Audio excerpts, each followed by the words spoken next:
The dark-enfold forest holds many secrets in her deep recesses and dim hollows. This Castles and Crusades tale whispers and wanders amidst the ruins of two abandoned villages, a sullen, silent manor, and an odd gloom that touches the mind and the soul, leaving no one unaffected. Nothing is as it seems in the dogwood, an especially tenebrous, twisted tangle within the heart of the darkenfold. Growing disquiet and twisted dreams eventually overcome those brave or foolish enough to seek the source of the brooding malevolence. Which of our characters will survive to see the end of this dread tale? This is Blood and Briar, a dark adventure by Grace Carras.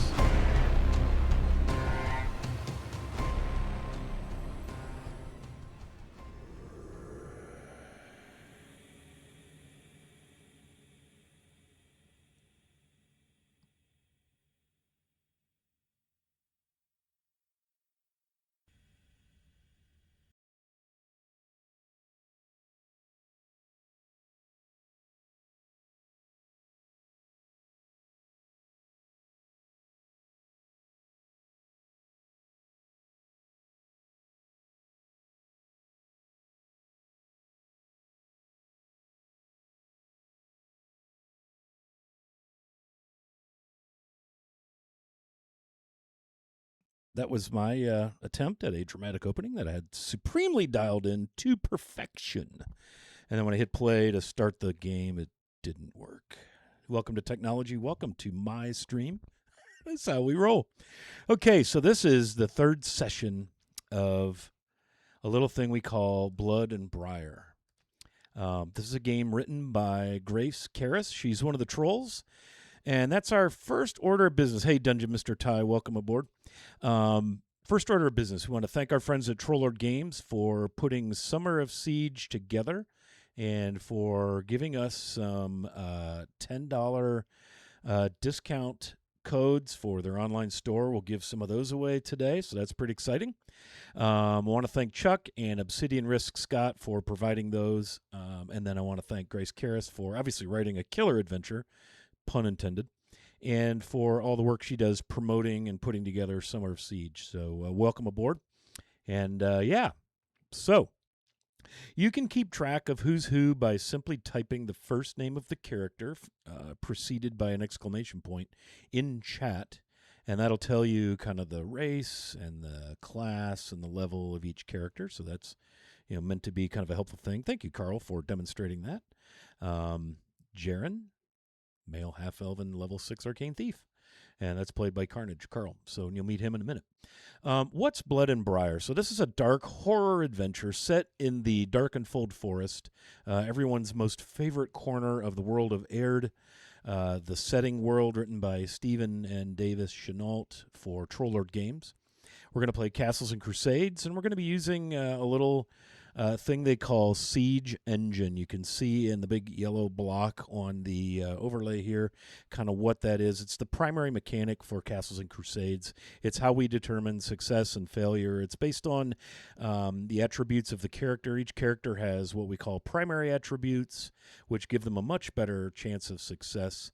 And then they have secondary attributes, which are, less talent, less skill, less ability, therefore more difficult to succeed. And that's the elegant, simple mechanic that really drives Castles and Crusades. It's a D20 based, kind of feels like a rules light equivalent to first edition Dungeons and Dragons. So that's what we're playing today. We're playing Blood and Briar. You can actually find this adventure in the Trollord Games magazine entitled Crusader. It's in issue number 29, so Crusader number 29, and you can find this adventure in there. Again, it's written by Grace Carras, and it's called Blood and Briar.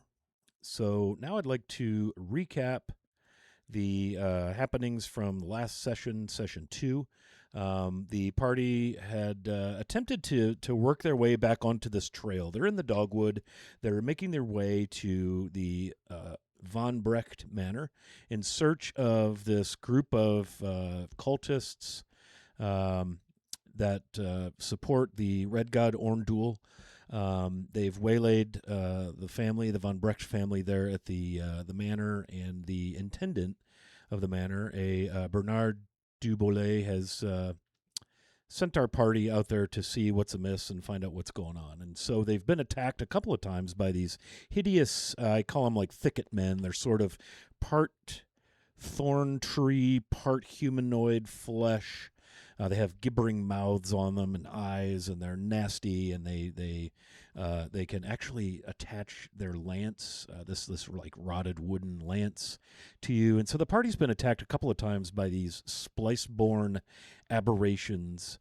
And on their way to try and get back on the trail, they found an old weather-stained journal by someone named Anna Macaulay, who apparently is an old lover from maybe back in the teenage, young adult years, an old lover of Dietrich von Brecht, the Baron of the von Brecht Manor. And she was actually detailing her escape from Dietrich.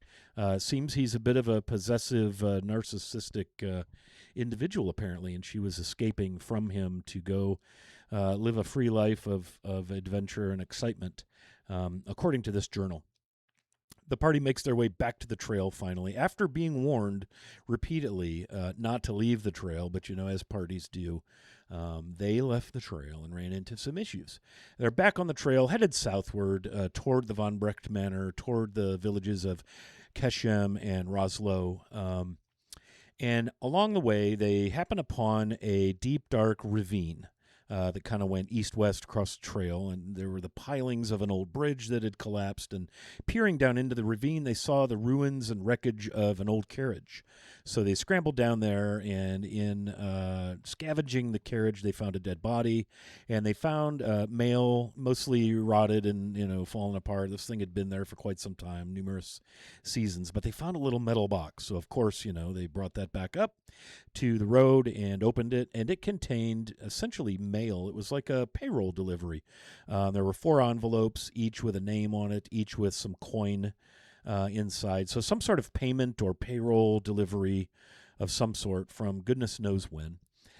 They then, knowing they needed to cross this ravine, they determined the best way to do that would be to engineer a bridge MacGyver style. So they felled some trees or found some sturdy wood. I don't recall precisely, but the party put their minds together and engineered a simple bridge with rope and logs, and they managed to pull that all together and cross in spectacular fashion, which got them to a place along the way called the Signpost.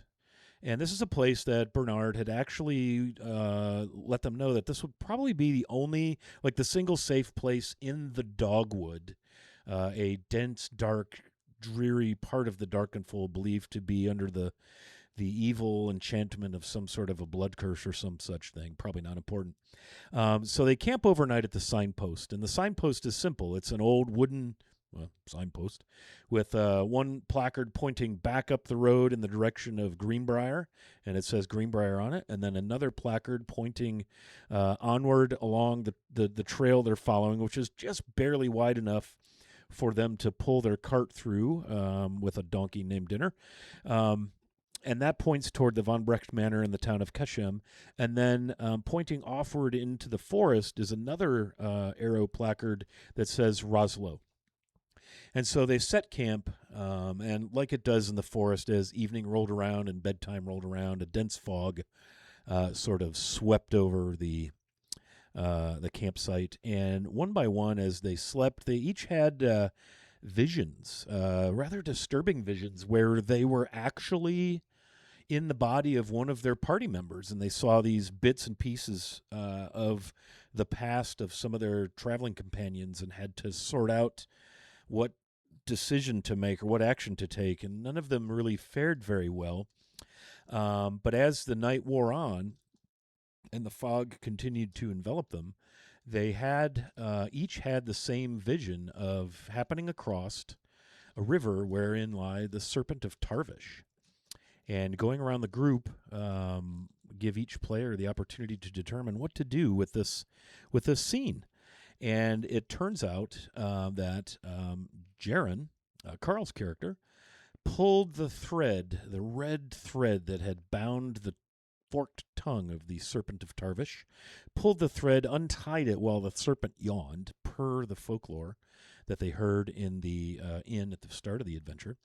And miraculously, the serpent dissolved in a slow, swirling puff of smoke. And they all had this very strange vision where they had the string, this red thread in their hand, and it was thrumming with arcane, eldritch, magical power as they raced back to the sanctuary of their home that they envisioned would be the Von Brecht Manor. And it is there our episode came to its cliffhanging conclusion. And so we will begin our episode today with the party awakening together at the signpost. And before we dig into what happens, I would like to invite our party members to go around and introduce themselves, who they're playing, a little bit about their character. And so, Carl Carnage, would you like to introduce yourself and Jaren to start us off? No. Okay, that's fine. Okay. Oh, I will. Why not? Hello, friends. I'm Carl. On Discord, I'm Carnage, both with a K, the way they're supposed to be spelled. I am playing the aforementioned Jaren Verlass, an arcane thief, a new class available in the Reforged Adventurer's Backpack. He is a half elf of the Twilight Elf heritage, so he's got some kind of darker skin, some piercing yellow eyes, a little unnerving when he stares at you.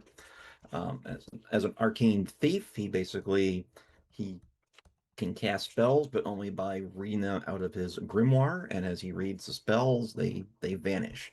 But if someone casts a spell around him, he can attempt to steal it, and haven't had the opportunity yet. But and that's how they get in the grimoire, right? So you're actually I a steal thief. it and I write it down.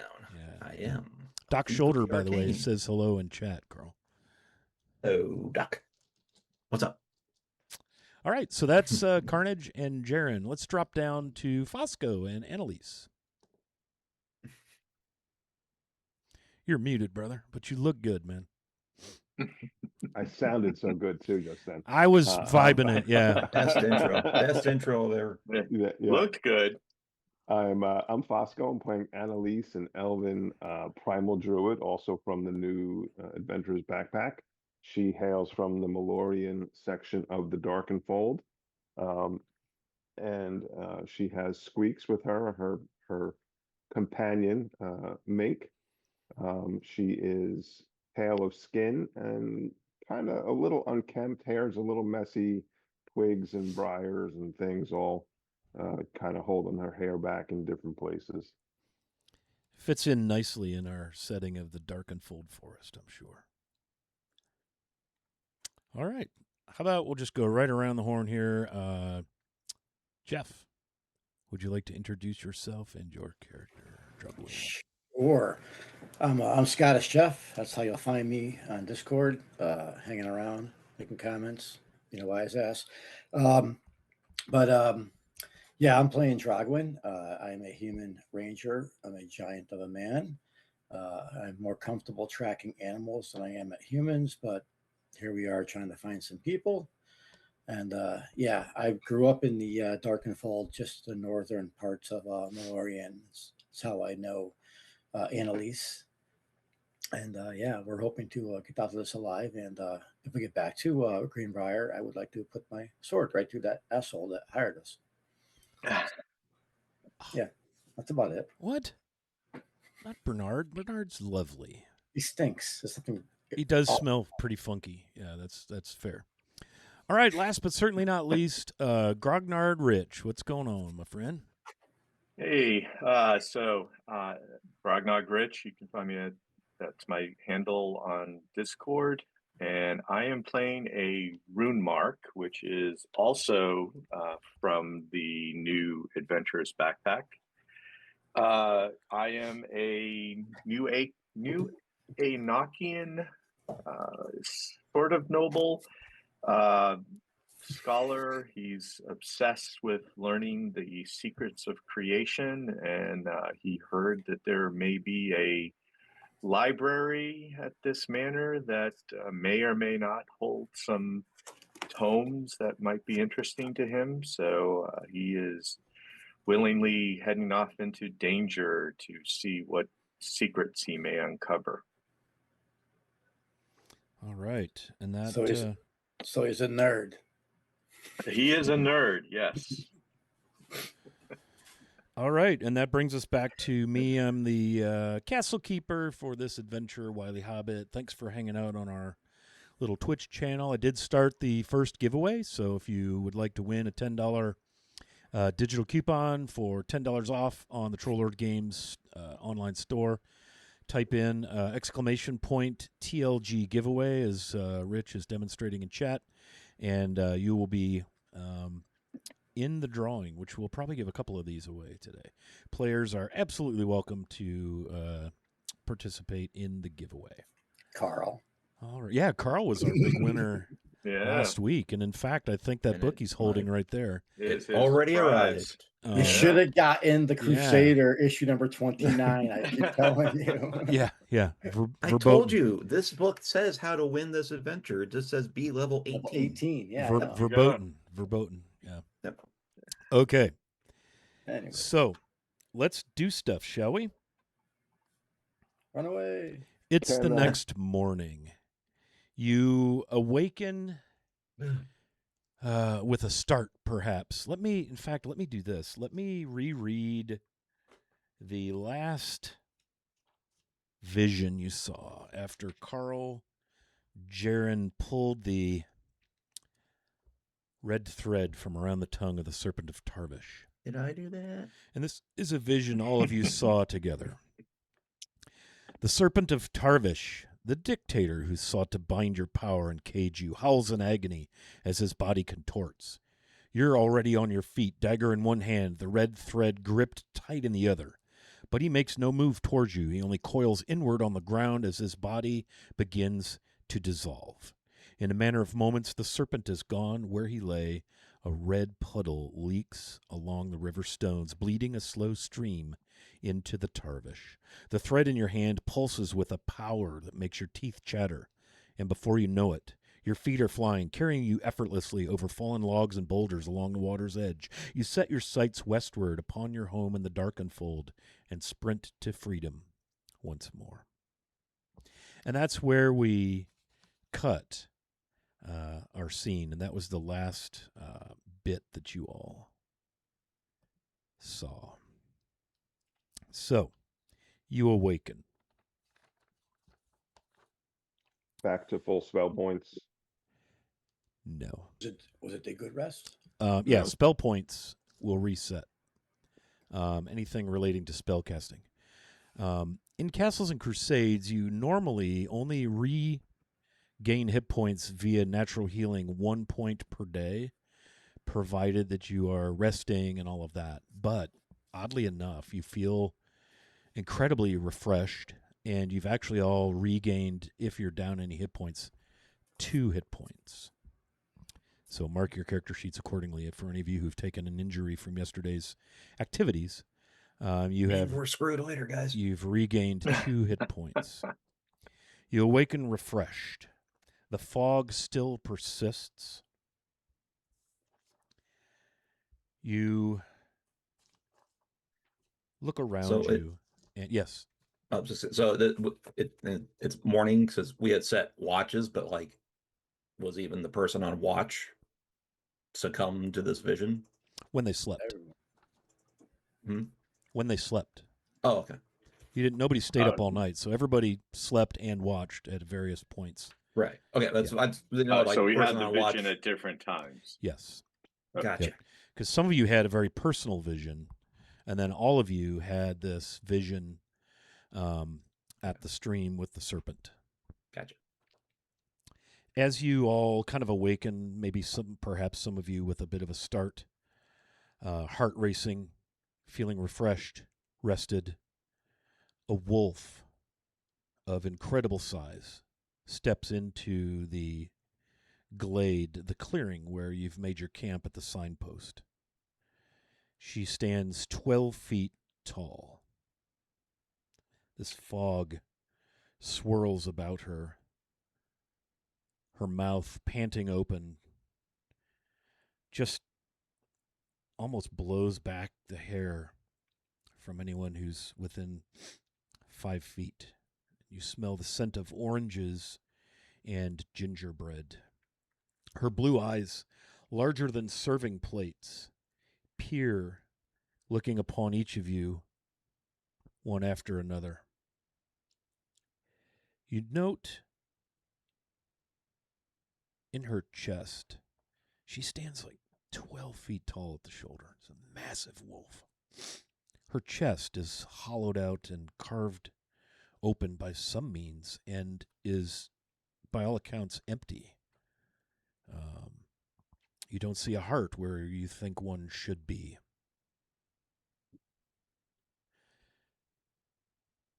She regards all of you. Takes a couple steps back. The cool morning air fogs her breath. The fog around you seems to clear a bit, yet stays swirled about and around her.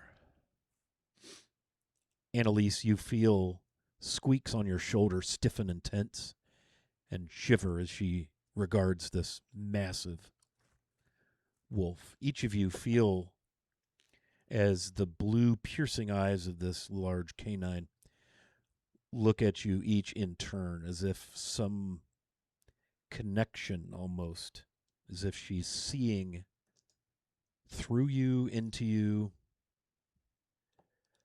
Annalise, your mind sort of superimposes itself over your actual vision. Your mind's eye takes over, and you see a vision of an abandoned, tiny little town in the forest along a river. Many of the houses seem to be run down, long abandoned. It's dark. There are a few haggard-looking farm animals, a cow, a couple of sheep, a handful of chickens foraging about. And the vision fades, and your regular vision returns. The whole time, as you come back to regular sight, the wolf is looking into your eyes. Okay. Is the town in the vision a town that I recognize from my time in the forest or village rather? Roll. Well, how would you like to determine that? Like, which of your attributes might you use to see if this place is familiar to you? I would say wisdom, because that is the prime skill of the druid, and my nature abilities and living in the forest for my 100 years would Okay. hopefully give me an idea if this is something I recognize. Let's do a wisdom D20 roll. We'll make an attribute check here. And you're trying to determine if you know or have been to or know what this village is. That's a 19. Okay. You added your level and your wisdom modifier to that, correct? Correct. Yeah. Okay. So you first feel like this vision came to you from the wolf. That is one thing you're able to intuit as you sit and concentrate. And it feels like maybe it's one of the villages that's in this dogwood that's abandoned, maybe, under the curse of the dogwood. So you have a sense it's either Kashem or Roslo. And as you sit and ponder this, she turns, the wolf, and strides into the forest slowly, pausing to look back. The fog parts as she starts into the forest, not on the trail, but more in the direction of Roslo, according to the signpost. And after she goes maybe 10, 15 yards in, you can still see her. She turns, and those piercing blue eyes look back at the party expectantly. What do you do? I believe she wants us to follow her, but I'm as comfortable as I am here. I'm not anxious to go off the path again. I don't know. What did you see something? A village, you said? I saw a vision of a village that looks like either. I get the feeling it's either Kashem or Roswell from. It feels like the wolf is trying to tell me something. I don't think we should follow that wolf, but I think we should go to one of these towns. Maybe we should just go to Kashan. She- That was the The town wolf is scouted heading from. towards Roslo. Oh, it's Yeah. Roswell? So maybe Oh, we should go and to Roslo, but I on was the gonna, road. yeah. Yeah, let's take yeah. the road. Let's take the that's a good path idea. to Roswell. Yeah, let's go that way, but not follow the wolf itself because So your no. choices in this glade is the kind of the fog lifts, and you know, I'm picturing you guys like looking at each other like, did you see that with the string? You know, I just like, okay. And all of this kind of surreal scene is unfolding. The signpost points back the way you came up the trail toward Greenbriar. Further along on the same trail toward Kashem or the manor. And then the third placard on the sign points in a different direction, off into the forest. And it says Roslo on there. And that is the direction that this wolf is taking as she fades into the forest. Yeah, Kenrick will look and say, you know, if she's heading in that direction, then you know we'll go there. But I'm staying on the path this time. Wally, I'm going to cast Charm Monster. Okay. It is a save. It's a charisma save. Okay.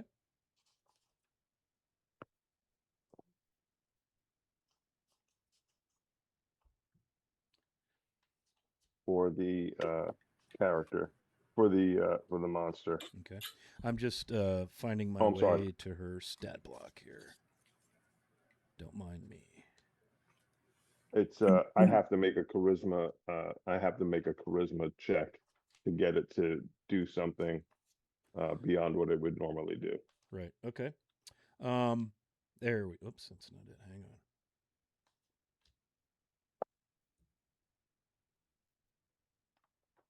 There it is. Okay.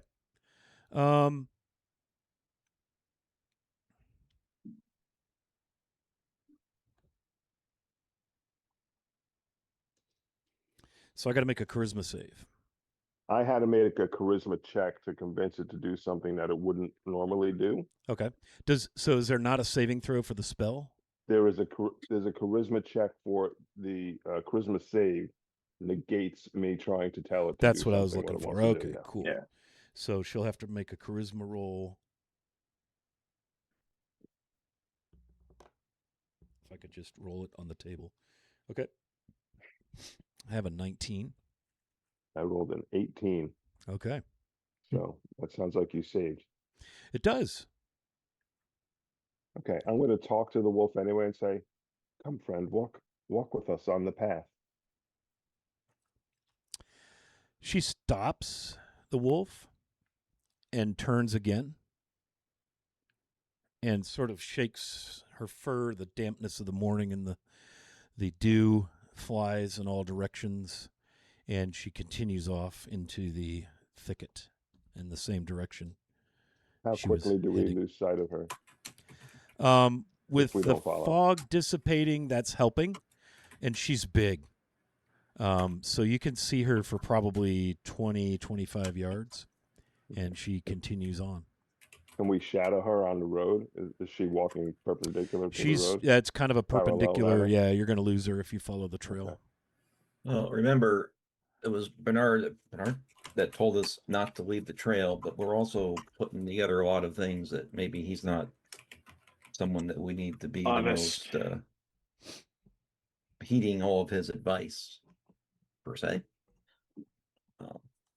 And also just real quick above table, Scott, I don't know if you've seen the Discord Yeah. chat.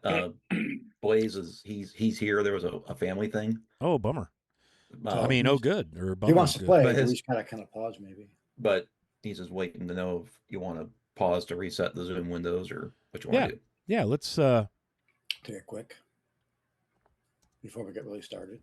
Yeah, yeah. he had a little family let's do that. emergency and he didn't have his phone. So Let me throw us into break mode, and we'll rope-a-dope our dude in here with digital means. Thank God we got dinner coming back. Yeah, hang tight, everybody. So we're going to pick up our Divine Knight, which seems like that might be handy in a scary place like this. Yeah, so let me throw us to break, and we'll be back just a couple minutes. So thanks for hanging out. Don't go away. Got a giveaway going on, so now you have to stay, right? All right, so don't go away. We'll be right back. Just happy dinner's back. That's right. Yeah.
Sorry for the delay, friends.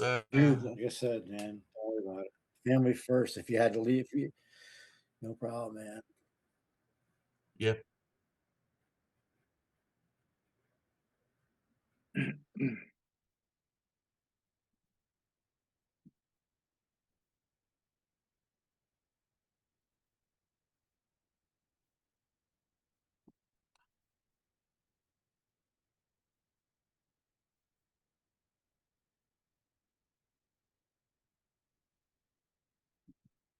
So it's staying on a trail or walking in? Oh yeah. Up the trail.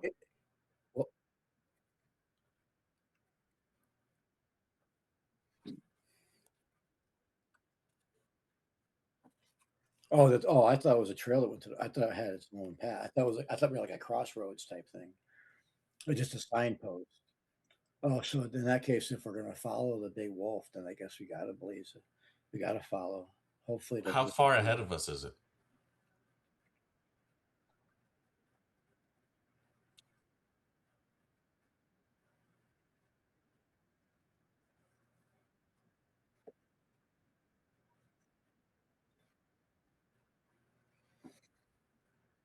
with cows and sheep walking around.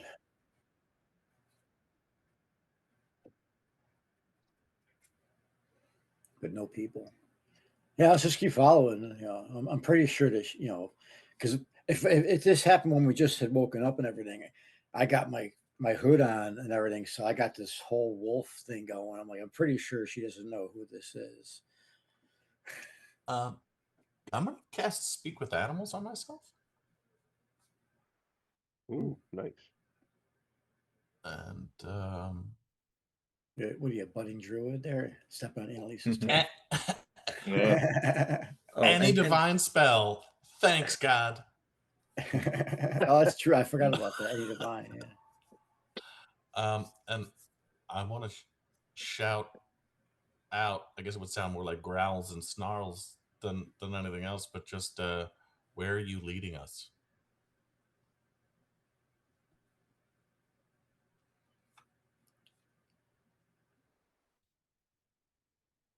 Why?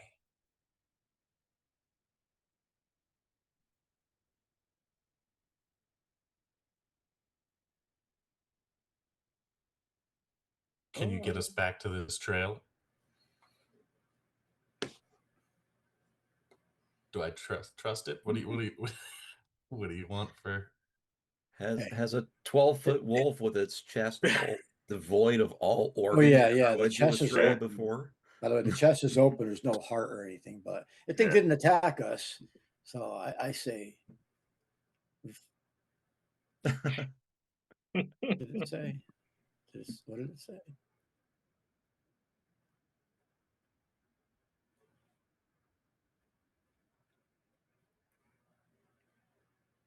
Let's follow. All right. Oh, well, in that A case. kindly tone. Well, that's all it takes for me. I'm following with my friends. I guess we're gonna. Hey, if we get attacked by these toy creatures, at least we got a 12-foot wolf on our side. Not Do to we? be Do we? all teacher, but are we able to drag the donkey and wagon through the thicket? Mm-hmm. No.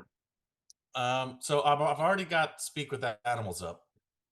So I'm gonna tell Dinner.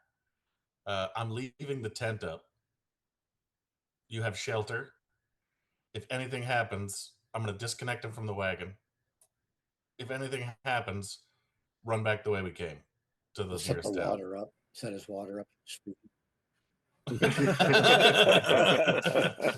So yeah, so we'll get feed out and water out for the donkey.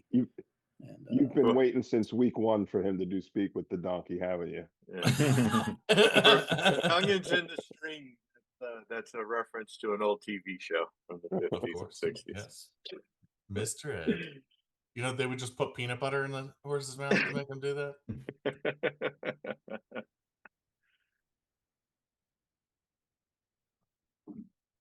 Donkey.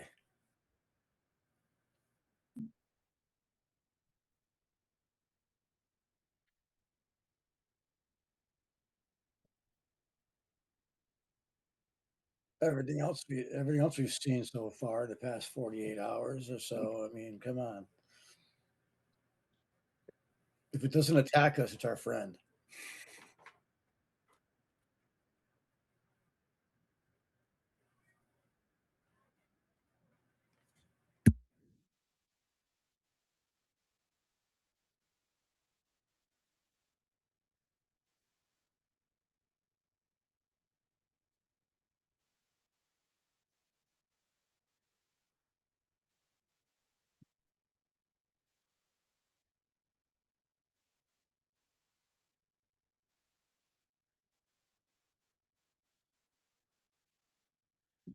Does this section seem different from the last time we got off the trail at all? No?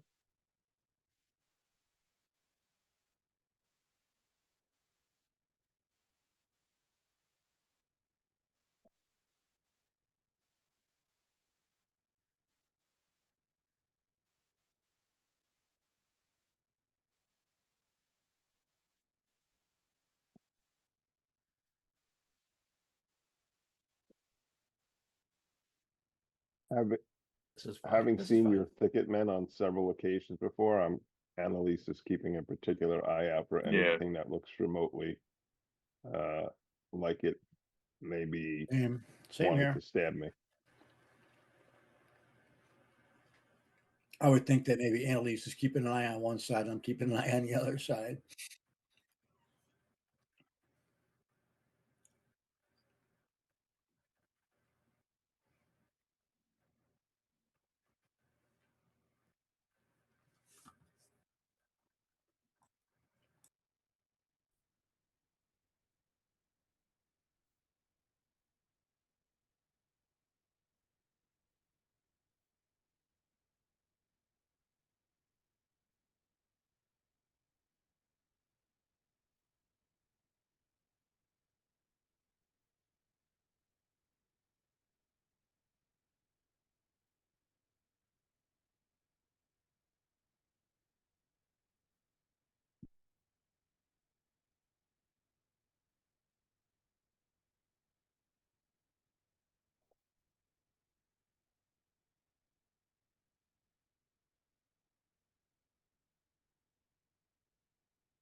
Dude.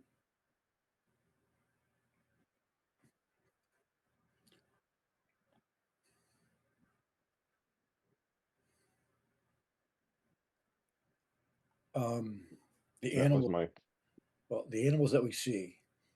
Well, I mean, obviously the wolf suddenly disappears, but the animals as we're seeing them, do they look fed? Do they look emaciated, or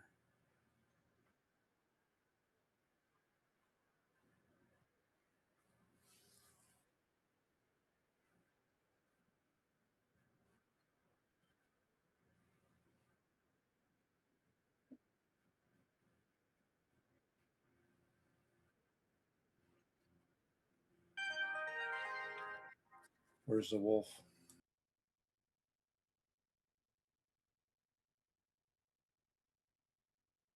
there's the wolf that just disappears from in front of us while we're walking. Do we notice it?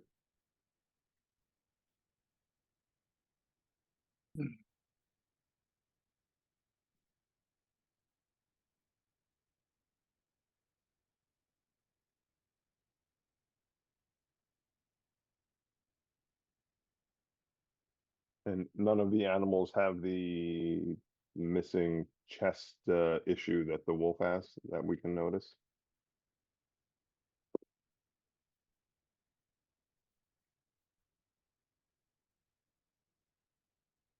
They don't look like wild animals. Someone's feeding them.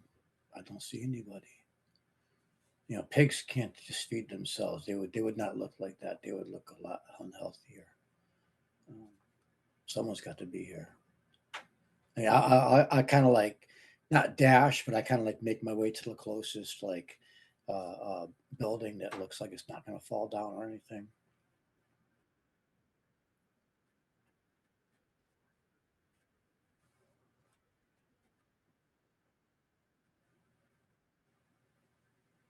I'm keeping. I'm keep.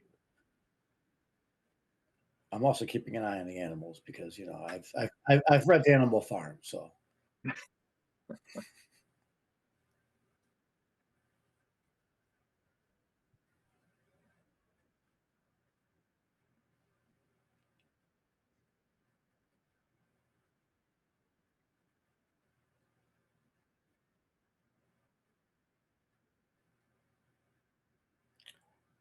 I'm gonna stop. If that's the case, I'm gonna turn around and like kind of semi-crouch down, like put my hand out, kind of like, like not grabbing, but like putting it out, extending it towards the chickens that are there suddenly. How long is this trip taking? An Like hour. hour and a half. How long does Bellum's spell last? Can you cast it again if it's It not w- good? I could cast it as no longer active. I mean, it might be worth trying to find out what they can tell us. I don't have it, unfortunately, or I would. But what is the chicken? Do the chickens like run away from me, or do they?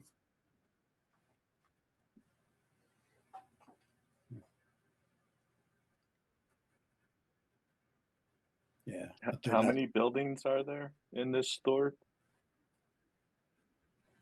Does anyone look like it might be, I don't know, mayor's, a tavern or some kind of?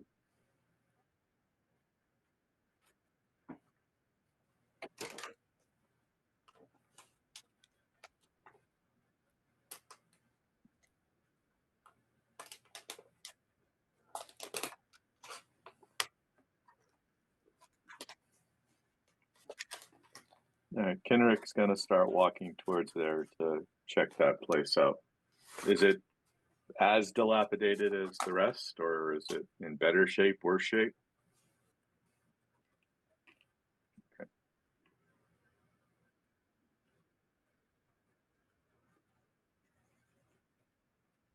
Okay.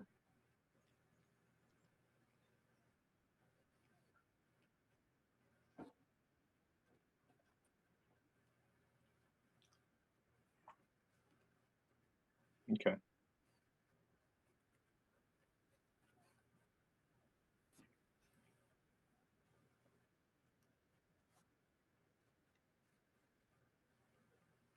Oh yeah, like the envelopes you said that they read like number this, number that. Mm. Mm. Does this match the vision I had with the wolf? Is this clearly the village, or am I not sure? Oh, So I turned to my friends and I said, I could try to speak with these creatures again. However, I will burn through some of my resources. I was curious. Uh, before let's Well, search this place for any dead bodies and let's look talk to around. someone let's who's a little more intelligent, because I can speak Yeah. with the dead also. If we find any dead bodies in these buildings, we figure out what happened here a little Okay. better than talking to the chicken, who's probably just going to know. Well, last chicken chicken stuff. well, there's cows and pigs are very intelligent. So yeah. That's very But true. I think as a last resort, though, we'll do that.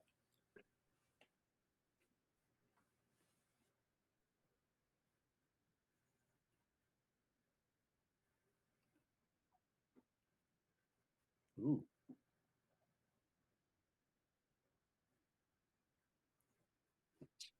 Marcel.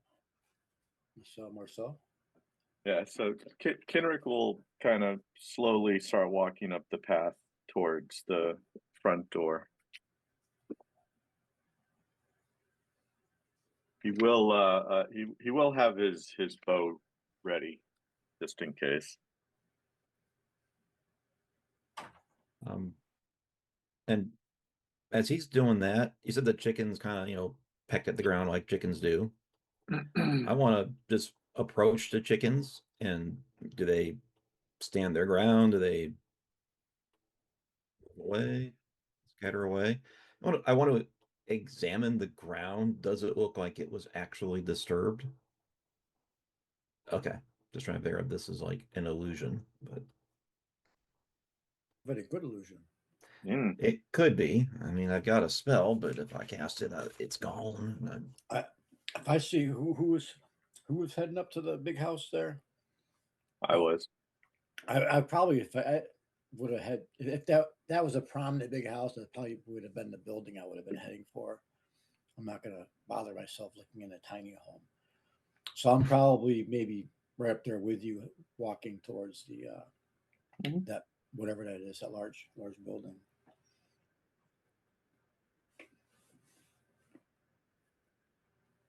Indeed. Yes. I think so. Apparently. Seems like a good plot point.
Does Squeaks have any reaction to the cat?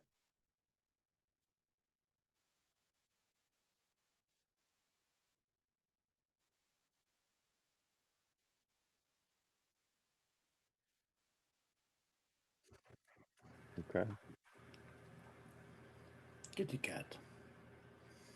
I don't. How many I don't- rooms are off of this parlor entryway, whatever?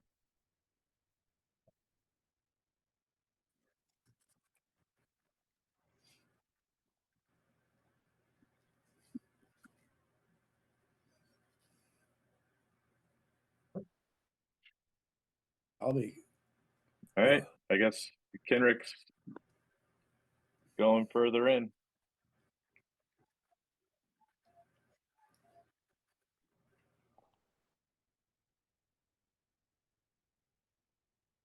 Can we see into that room?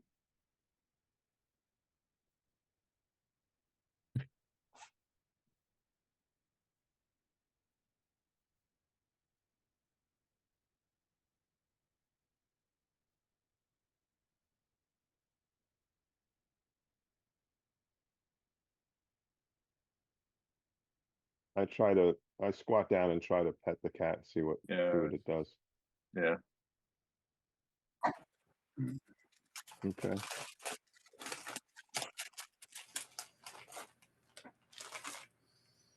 I kind of, Is the- I turn to Annalise and kind of, do a shrug and start walking into the bedroom. Okay. It's all shuffled in.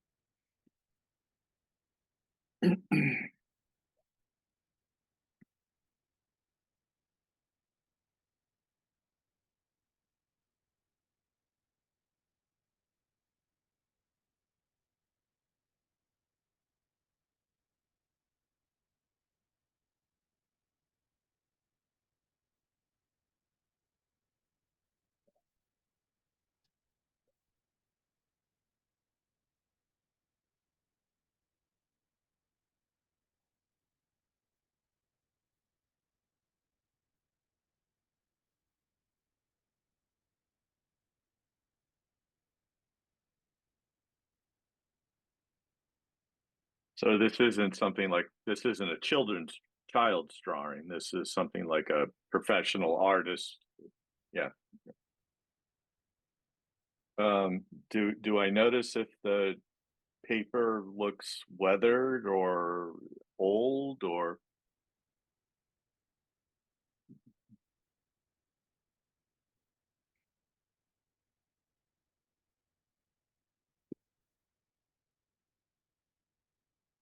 anything on the obverse side? Yeah.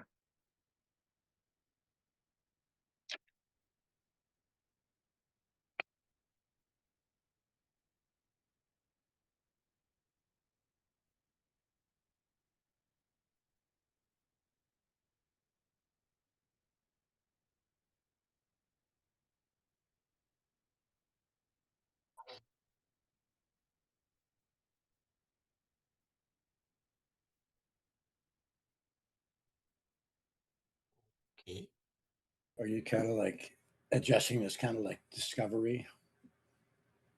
Because I can't read. I'll say this to everybody. Yeah, what it says on the back, and kind of turn it and show it to them. 70 years? Well, that would account for the dilapidation of the buildings, but it doesn't explain the farm animals still living, But or the cat. Why does everything seem to be so old, yet that man's story seems to be so new? Well, He smelled old. Yeah, Oh, I'm like, shit. I'm actually kind of like, I'm the last guy in line. If anything, I'm peeking. why would you poking ask ahead. that question? No one likes it when the DM asks clarifying questions. Is Like, everybody in the room? Yeah. I'm in the parlor above the space that has the X on the floor. No, I'm in the Okay. parlor. I'm in the parlor. I'm listening to everything. One thing, this could be coincidence. This could be really important. The initials BDB. The smelly guy in the tavern was Bernard Duboulet. Yep, I was thinking the same thing, Jaron. And this painting, And this drawing is 70 years old. Sure. Yeah. I'm definitely in there. I would have followed the cat, but I say to Jaren, the timeline doesn't seem to make sense if there's a child, and this is 70 years ago, and Anna is his mother, and she was in the carriage with the envelope that was meant to come here. Yeah, but she was young. Something is off. But Anna wasn't Anna young? Anna was young at the time of the writing, but if she's the mother of a young boy, she can't be 70 or 80 years old in all likelihood. I guess I'm in the parlor, and I'm like, does anybody in the picture look familiar? Does anybody look like the man we met? I'll look at the picture again to see if I can recognize anybody in the drawing. Yeah.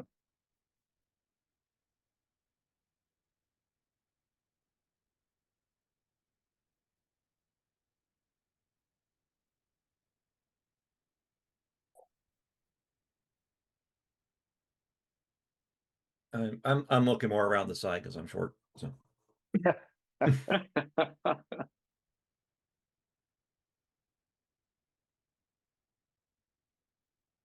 Okay. I reach up and pat her head, and what is Squeak's reaction?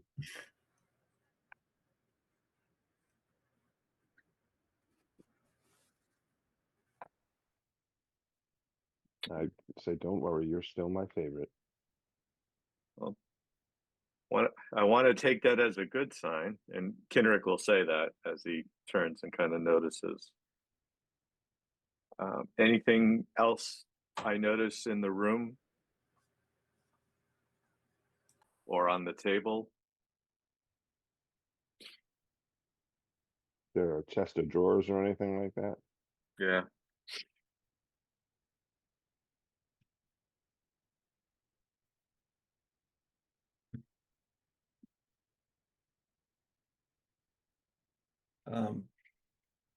From over by the desk where we are, Jaren's gonna suddenly is like drop, like I can do like a push-up position and just look under the bed, but from across the room.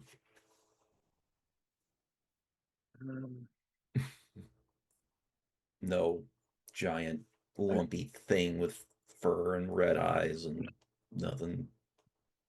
No monsters under the bed? Nope. Okay. So with how friendly this cat's being, how does everybody feel about us spending some magic to have a chat with it?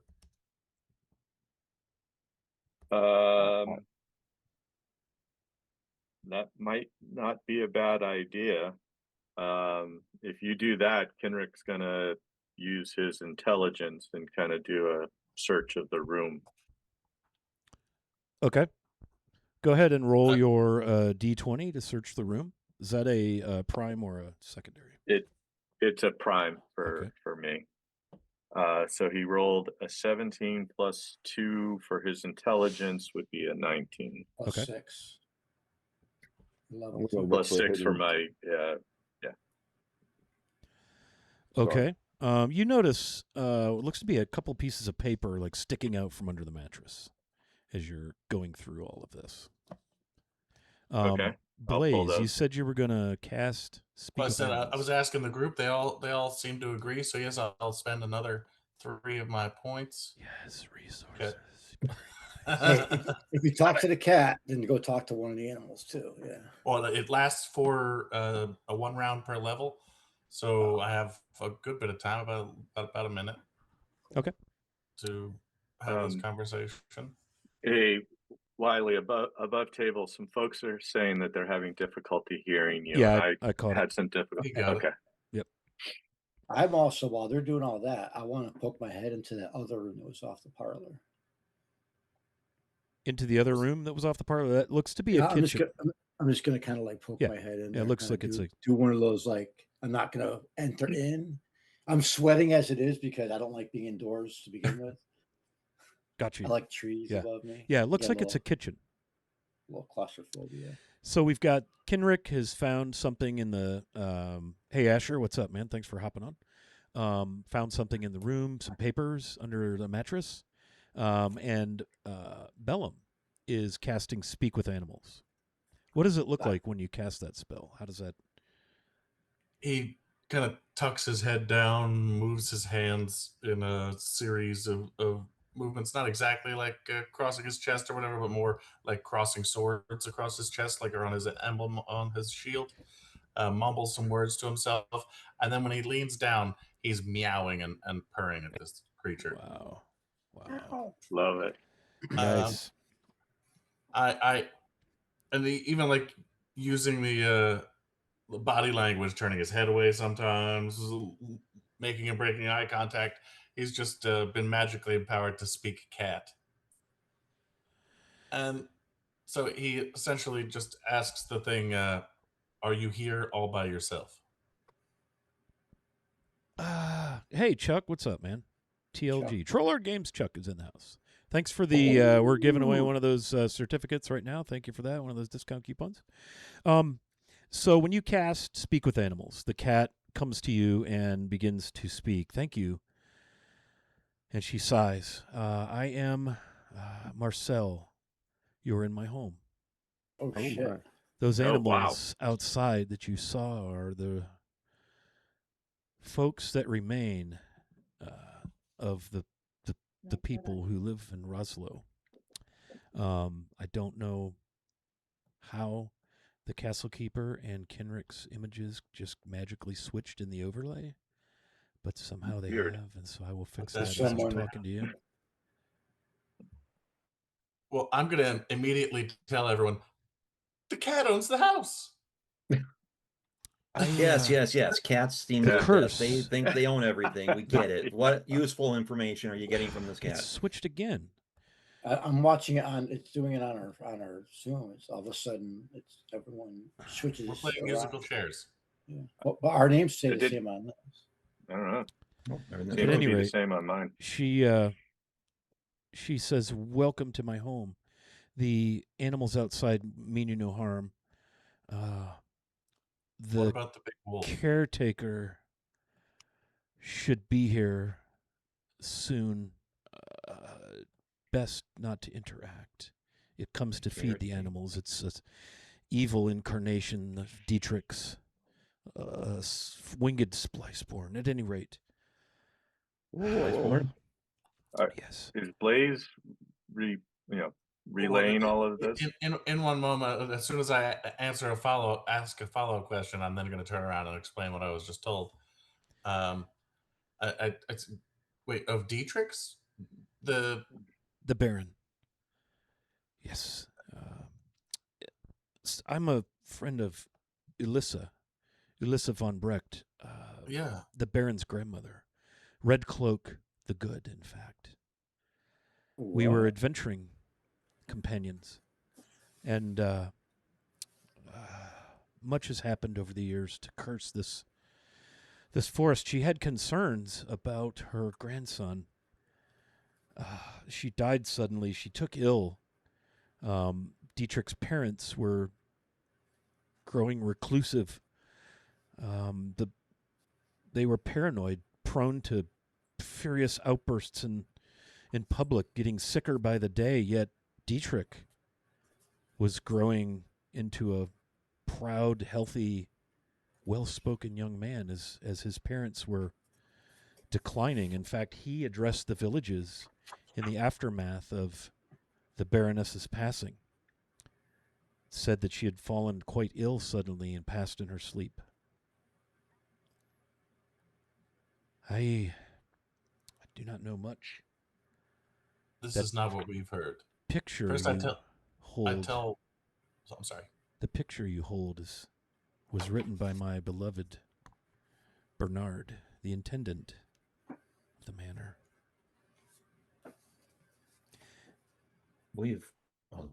I don't speak cat, sorry. I tell her, well, Bernard seems to be the reason we're here. I explained to her the goings on that brought us here and the mission that we've been given to save the children, and then it doesn't make sense because it feels to me almost as if Bernard arrived 70 years after he set out. You say What is you lying? met Bernard. And she, her little cat eyes kind of look back in upon herself as she contemplates this. I was an enchantress in my day. I would advise Ulissa on all manner of arcane things, and I just recall this dread she had about her grandson, Dietrich.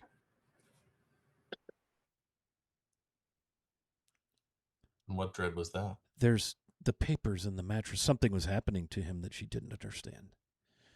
The papers, there's a letter from Ulissa in the bed. And she looks over at Kenrick holding the papers and nods. Well, I say to her, just trying to make sure that if my magic that allows me to speak to you were to run dry, will you show us the way to the manor so we might vanquish this evil that curses all of you? I cannot leave here. Just back the way you came and follow the trail. It leads right there. I explained to her the whole magical moving trail debacle we had last time. Yes, the forest is cursed. You must be brave or foolhardy to have made it all the way to Roslo unscathed. A little bit of both. A little bit of both. She chuckles, as if recalling in some fond manner her days of adventuring. And then all of a sudden you're looking at a cat and it's meowing at you. Kenrick, Well, friends, go ahead. My magic wore off, and I explained everything that she explained to me, that she can't even leave this place or she'd help us find the way back. Forest and the people are cursed. Who was the wolf? I didn't get that far. But apparently there's a flying spliceborn coming to feed the animals soon. I'm just like, my head hurts. I'm going to sit down on one of the chairs. And that flying spliceborn is the Baron. No, a manifestation of the Baron? Something along She told you I it was guess we didn't a get- creation of his. A creation. Creation of his. Yeah. So those things that we fought out in the woods, they're people? I mean, they look like The dwarves, the villagers. I feel guilty now of killing them.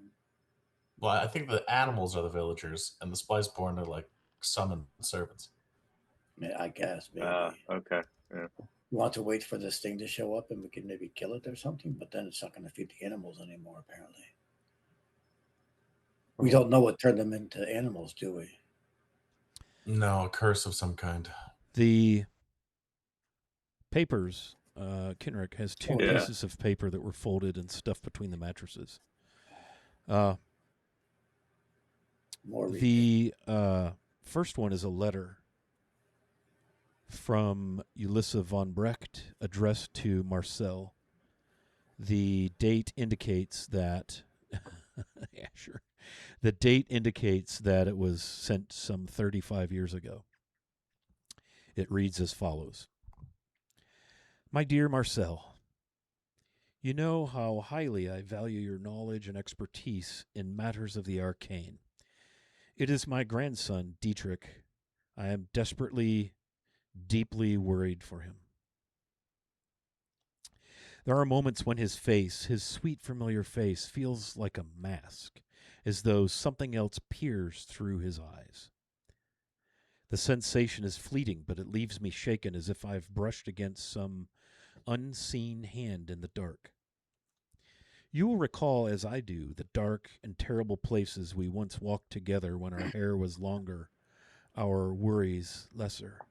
I have not forgotten the faces of things that wore human shapes, nor the chill of evil dressed in innocence. What I feel in my grandson's presence is cut from the same cloth. Perhaps this is only the restless worrying of a retired mercenary. Yet my heart tells me otherwise. I beg you, when next you travel this way, would you look upon the child with your art? If there is truly nothing amiss, then I will be grateful for the reassurance and put these fears to rest. But if there is something more, then I would rather know the truth, however bitter. Yours in trust, Ulissa. And I read that out loud, so everybody. So this was 35 years ago.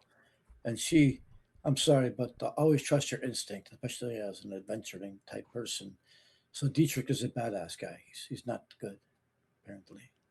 Well, and our quest giver kind of lied to us, or didn't know what was going on, or lost track of time and got magically manipulated in some way, because he said that we were going up there to save the child, and that's not what happened at all. Unless to him it's still 35 years ago, and Dietrich is still a child. We're forgetting one possible option here, which is that Bernard is not who he said he was in the very beginning. What proof do we have of him saying who he is aside from his own word? And we already know that that word is not good. And the son he was worried about was named Peter. Peter, yeah, we haven't heard much about him, have we? Dietrich is the father. And Peter. And Dietrich being the Baron, Anna his wife, son Peter. Right. 8 And seasons. Anna and the cat is Dietrich's beloved. Grandmother. Bernard's beloved, rather. Correct? And Ulissa is Dietrich's grandmother. Right. So Yeah, maybe we need a family tree. I'm literally drawing one as I'm trying to, at least. Ooh, oh yeah, Grace. So perhaps he was not telling us the truth, but it seems to come from a good place. Perhaps he didn't know how else to get us to come here. Let's search the rest of this house. Let's look around, and then I guess we better get to that manor, huh? There's another piece of paper that Kinrick has. yes. I forgot. That he got No, we don't care about it. Ignore under the it. mattress. The dirty picture. It's folded. It's an obituary. It features a charcoal drawing of Ulissa, and her name in a flowery hand across the front. Baroness Ulissa von Brecht, Red Cape the Good. What? The day of her death is listed as the same day her letter was sent to Marcel. The obituary reads, "It is with solemn hearts that we announce the passing of Ulissa von Brecht, who departed this life peacefully in her sleep at her family estate. Ulissa lived a life marked by courage and generosity. In her younger days, she was counted among the heroes of her age, remembered for her unmatched bravery and the kindness she extended to friends and strangers alike. Though she laid down her sword long ago, her spirit never dimmed. To those who knew her, she remained a figure of wisdom, warmth, and resolve. Her presence will be sorely missed, but her legacy endures in the lives she touched and the communities she strove to build. She is survived by her son Pieter and her daughter-in-law Eliana and her grandson Dietrich. They remain her greatest legacy. Private services will be held at the family estate in lieu of flowers. The estate asks that those who wish to honor her memory do so in quiet reflection.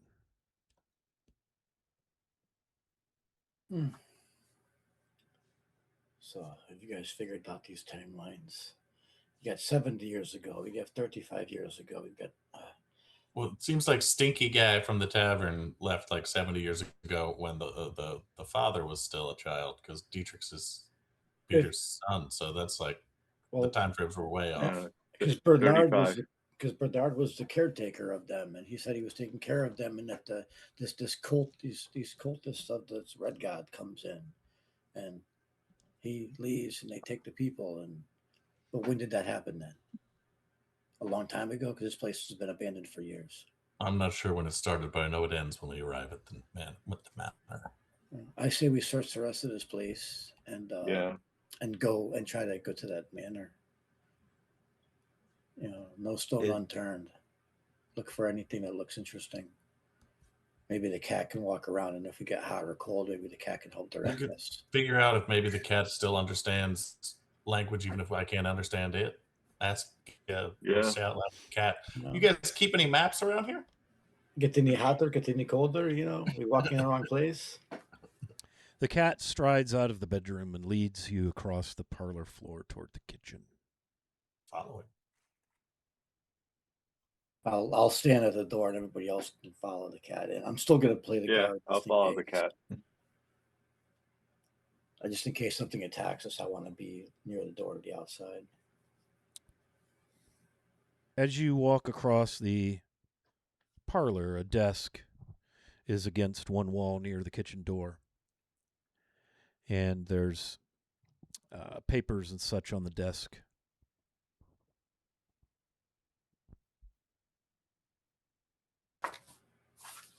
Look through them. I'll look at the papers. Okay. Looks like there's old correspondence, some bundles of dried herbs in a drawer, some writing tools, a bundle of paperwork. It looks like it's like years and years of paycheck receipts, a set of watercolors, and there's an unsent letter, and it looks like some crumpled up papers, maybe drafts of that letter. The unsent letter is addressed to Bernard du Boulay at lot number 23 Keshem, and reads as follows. Beloved, I pray this letter finds you in health and spirits. I've tried 12 times to put my thoughts to paper, and every word feels clumsy, unworthy. My mind is not what it was in the height of our youth. I miss the way the gardens smell in the evening, where the wild thistle guards us from the world. If I close my eyes, I can almost believe I'm there beside you, listening as you describe your day in the estate. There are certain changes in the air, small, but I feel them. The candles burn strangely these days, the shadows stretch longer. Darker months are outstretching their fingers, grasping at us already. If you find yourself weary, take rest beneath the elder oak where last we met. That is where my heart will always be waiting. Forgive my scattered words. I only mean this. What I cannot say, you must still realize. Yours, M.R.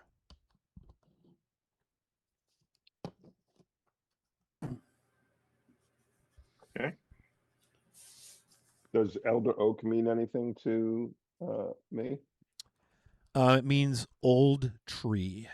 Well, yes. Thanks, Druid. Thank you. On the nose, brother. Woo! I don't need to roll for that. You do not. It's Okay. uncapitalized elder, uncapitalized oak. Yeah. That was primary It's Druid not school. a proper stuff. noun. It was Druidicy 101. That's awesome, dude. So everybody seemed to get along and know each other. Obviously, it's not a very big town, but what do you make of that? Yeah. Well, not anymore. They're all turned into chickens, Chickens. fed by a thorn monster. This is fun. We got to go to the church. This is fun. The This kitchen? is fun. Off to the kitchen. The kitchen.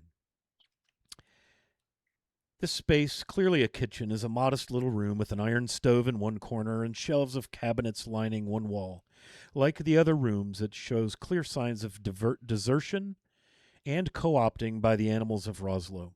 Old pans have been knocked loose from hooks lying haphazardly upon the floor. The small larder stands open, the whole of its contents having been picked clean. There's a door across the room.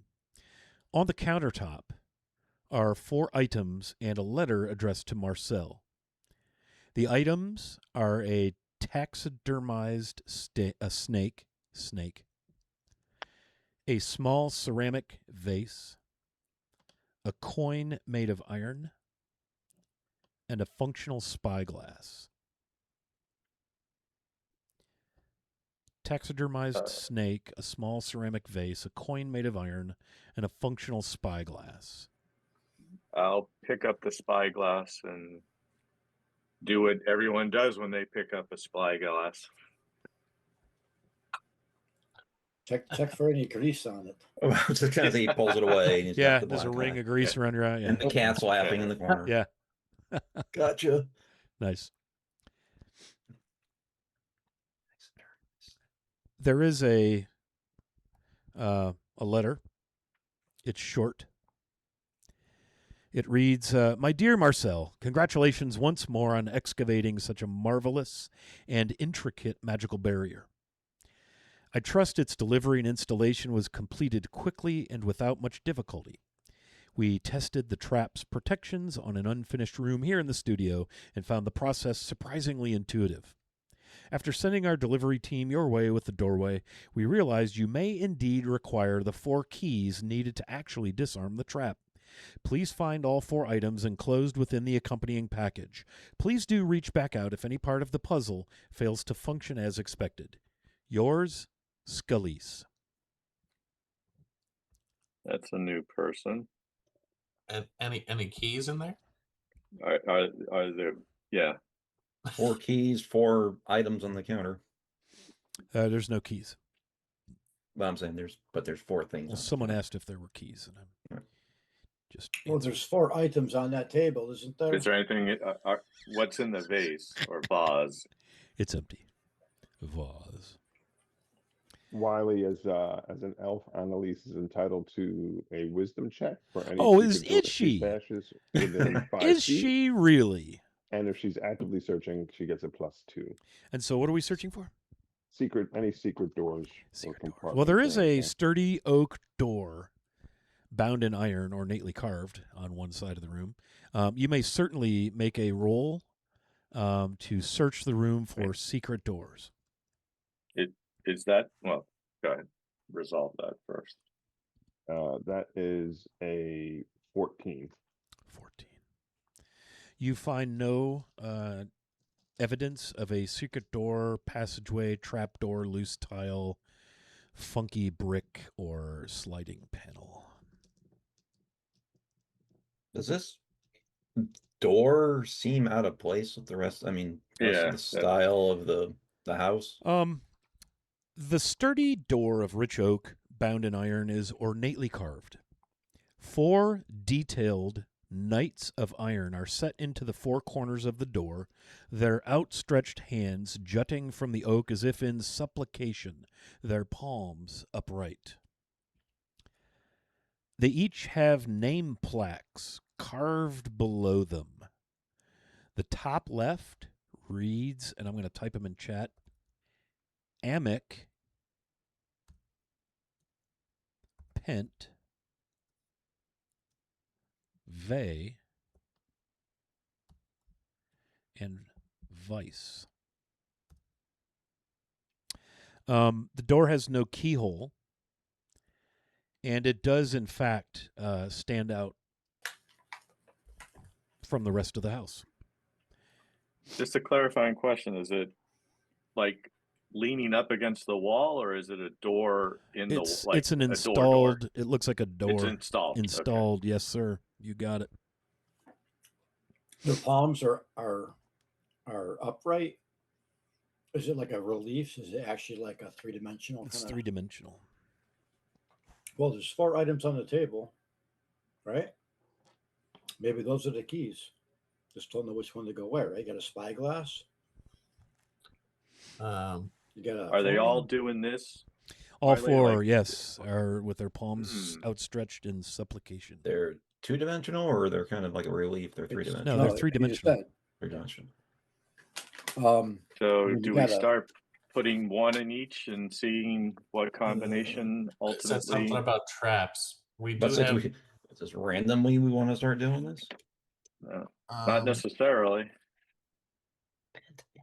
Oh, Um, I mean, we've got someone who knows the answers right here, but it's more complicated than a nod or whatever. I'd have to spend another 3 points on speak to animal to get the homeowner to Yeah. tell us. Those spell points. he's occurred to me. intentionally drawing down your spells. I know, so that's why I'm asking you guys as the team, since Bellum's not. I say we try to Smartest put of like just start playing the mastermind game and just put Well, everything in. they said traps. I'll stand outside the room if you want to do that. With I, some healing. I'm just running the game here. I don't know what you people are so fired Well, up you about. got the 4 names are weird: Amic, Pentave, and Vice. Not that I can. Yeah. What are the 4 items? You got a taxidermy snake. He's a ceramic vase. There's an iron coin and a functioning spyglass that has no grease on the eye spot. Exactly, because I tested it. But what do these names? Do you think these names have anything to do with each item? I mean, they're weird names. Amic. Are they like in a different, different language perhaps? Like they're not No, clearly. This is dwarven words. Okay. What you see is what I've put in chat. Do you see what I put in chat? Wiley, Could you put when something I helpful in chat, asked- please? when I asked the cat, like, "Hey, you guys keep any maps or anything here?" and it walked away, did it seem as if it was just trying to show me something important, or as if it understood my question? It strode over toward the kitchen, Well, and ask you her all again. followed it. So Can't speak anymore. But I she have an idea, understands. but I don't know that Bellum is smart enough to have this idea. So I'll ask the castle keeper with an IQ of 12. Could I have a good idea here? I don't know. Or what would you like me to roll to think of? Because I think I have a solution, but I don't know if Bellum's smart enough to just know it off the top of his head. So I'm asking you. I mean, your character's welcome to think out loud, roll. What do you think you would use? I mean, to me, you're trying to unwrap a riddle or a puzzle, so intelligence or wisdom would probably be where I would start for attributes. Probably intelligence. Definitely. So intelligence is what I would use. And you're trying to deduce the puzzle? Well, I'm trying to deduce a way to communicate to the cat who knows the answer. My idea is that I hold my hand up at each of the corners and give them a number 1 through 4, each of the hands. And I hold up an item and ask the cat to meow as many times as the number that the thing goes to. Okay, so before we get too far, Kinrick's going to cast Luck, which improves the chances of a positive outcome.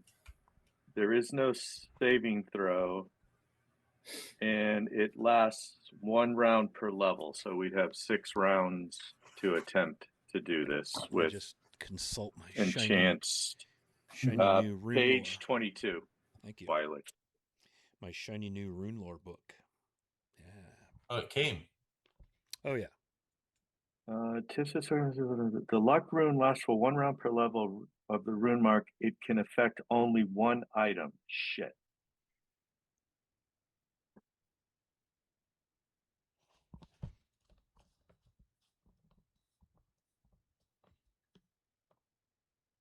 Yeah, you're gonna have to decide how you want to adjudicate this. I don't know how you'd want to do it. Is it the door of the item? What the vase? You said the vase was made out of ceramic, Correct. and they got a snake. Wiley, while they're trying to figure it out, Annalise is going to go outside and try to get some high ground, maybe on top of the building, to keep an eye out for this thing that's supposed to be coming. Okay.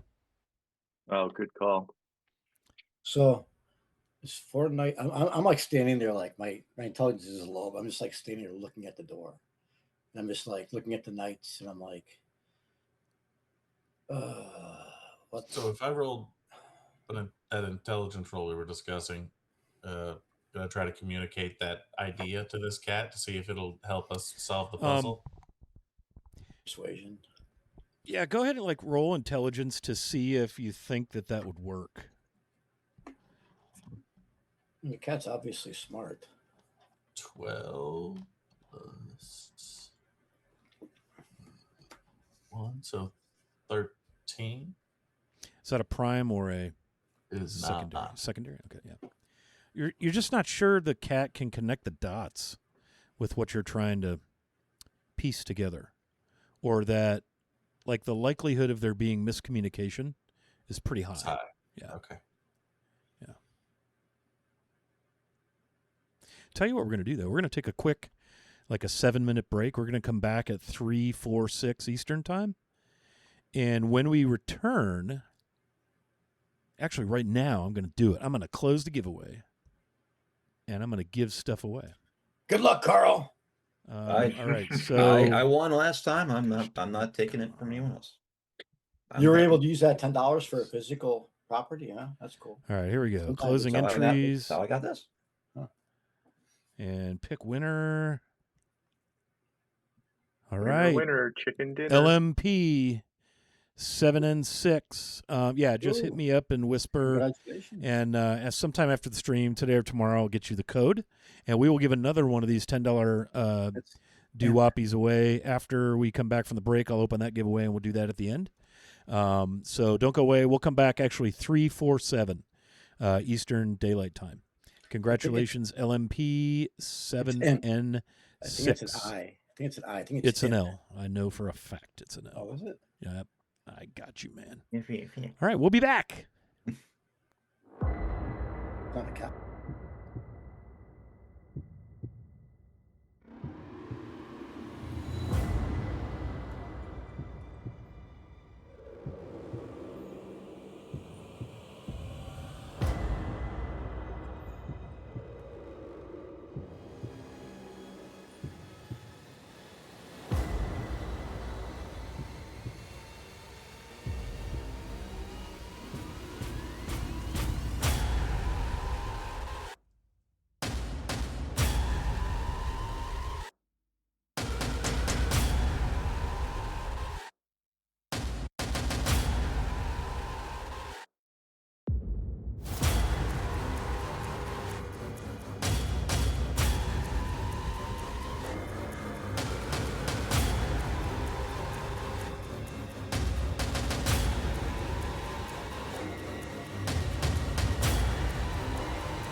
All right, people, we're back. This time I'm unmuting myself. Really want to thank LMP7N6 for winning the $10 discount coupon thing, gift card, and also for alerting me to the fact that I failed to unmute myself. Yeah, just one of them days. Okay, so our party is in the kitchen expending much caloric energy trying to discern this puzzle they've been left in the kitchen of one Marcel Rideau in Roslo. Is this kitchen functional, by the way? I mean, if I look at it, to the stove? Yeah, we're hungry. We I haven't mean, had it's breakfast. there's Well, these nothing guys in are here trying to eat. It's Well, I mean, been I've got food. rummaged. I've got It's Oh, food. I we've just got the need fire. snake. We I mean, can it has use. a stove and an iron stove. You could fire it up and see if the chimney's still clear. I just figured we've been walking a long enough time. It's lunch volley. I'm not good at figuring things out, so I'm just gonna grab some dead dried wood and start a fire in the stove, and I'm gonna grab some of my good old salted meats and start cooking up some food for everybody. Okay. Sounds good. What are the rest of you guys doing? So Kenrick is going to go back to the 4 things on the table, and he's been kind of scratching his head and looking at it, and he's looking at the door, and actually he is thinking back to some times in his youth when his father would host these grand parties in Ascalon, and these men and women would come in, and he was told to refer to them as sir because they were these very important soldiers in the Empress's army. And he kind of cocks his head one way and then the other, and he picks up the spyglass and walks up to the door and starts. You said that each of the knights have a word under them, right? Yeah. It looks like a nameplate that's been etched with apparently their names. So he takes the spyglass and he puts it on the one that has Vey under it. And then he kind of steps back and looks to see if anything happened.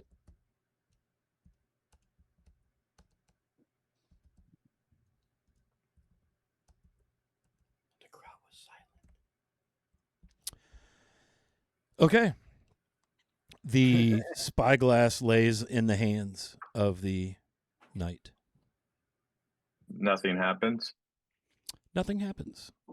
Okay. He'll pick up the snake and place it under or on the hands of the one that says Pent. I ran out of the room as soon as we started messing with the door, since the word traps was said in the letter. Yep, I got you. I'm cooking away. Yeah, Drogwin is just like do making dinner. Swedish Keeps my mind. Nothing happened. So you place the taxidermied snake into the hands above the knight's hands above the plate that's carved Pent. Correct. Nothing happens. And he'll turn and he'll take the vase and put it on the one that says Amic. Okay. It is now laying upon the upturned supplicant hands of the knight with the nameplate Amic. All right. In for a penny, in for a pound. Let's put the coin on the one that says Vice. You place the coin on the hands, and all at once, the hands close around each object and pull into the door, and the door frame sort of glows and twinkles and sparkles, and you hear a especially for Jaren, you hear the incredibly satisfying click and mechanics of tumblers as the door unlocks.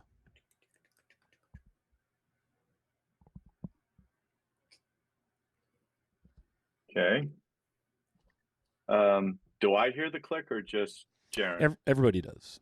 But Oh, Jaren okay. in particular is like, Oh, that's a sweet sound. How Not on a full stomach, empty How stomach. did- There, dinner's ready. how did you arrive at that particular order of placing things? He proceeds to say that when he was younger, he realized that his father, said that these special individuals were to be greeted with the honorific "Sir."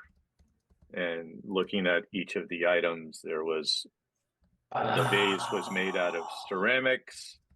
The snake is a serpent. The looking glass is to survey, and the coin is in remittance of service. or a vice. Oh, okay, above table. Or is a That's vice. freaking cool. I had a character. I went, you pay for a service. So, Or you pay for a service. Yeah, either one works for Mhm. me. Yeah, so I'm going to give Kenrick a +2 on a subsequent D20 roll for an awesome solving of the puzzle. Jeff, is that where you were headed? Yeah. yeah. All right. Yeah. I was Jeff, telling these guys, I had it written down. I had words next to each other. I'm like, I saw a ceramic vase, and I had right underneath it, I had Sir, Amic. And I'm Amic. like, Yeah. That's too much of a coincidence.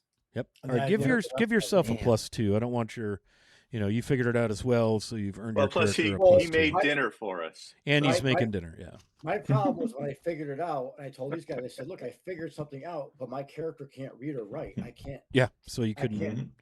your character would not My have figured it character out. would but- never have figured yeah. it out, right? Yep. Okay, so the Very door clever. unlocks.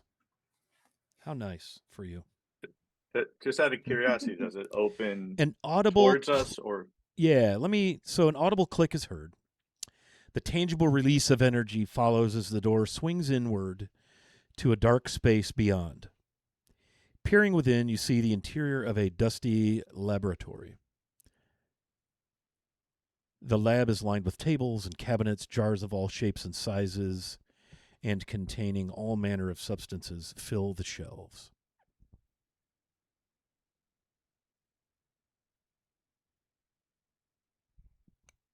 Oh, Kenrick can't help himself. He just charges in. Okay. Yeah. On one of the tables, there's a small jewelry stand. A necklace with a small brass amulet hangs from it. Another nearly identical amulet lays on the table next to the one hanging. Let's see.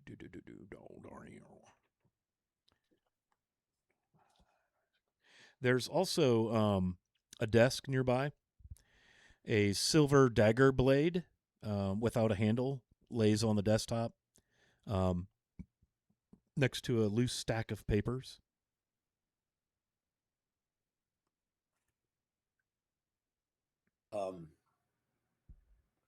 I'll pick up the papers.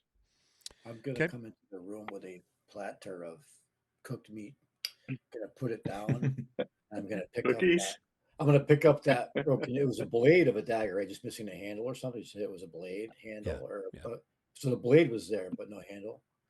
I'm gonna pick it up and start cutting the meat up a little bit, and I'm gonna wipe the blade on my sleeve, check the weight on the blade, and I'm just gonna probably just put it into a pouch. Kenrick, you look at the paper. Mm-hmm. So there's kind of a loose stack of papers, and the top one appears to be some sort of a report, a written report, bunch of text, and it looks like there's some diagrams drawn on the papers beneath it that depict this dagger with and without a bone handle. And it looks like it's the same blade that your friend just cut his dinner with and I kind of pull it palmed out into a pouch. I'm holding it now. The report reads thusly. The dagger arrived in unassuming form, silver blade, bone-carved handle, ordinary at first glance. Its only distinction is the weight of enchantment upon it, a signature that makes my mouth run dry. It is hostile to touch, foul to inhale. The air itself seems tainted in its presence, scratching at my sinuses like poisoned smoke.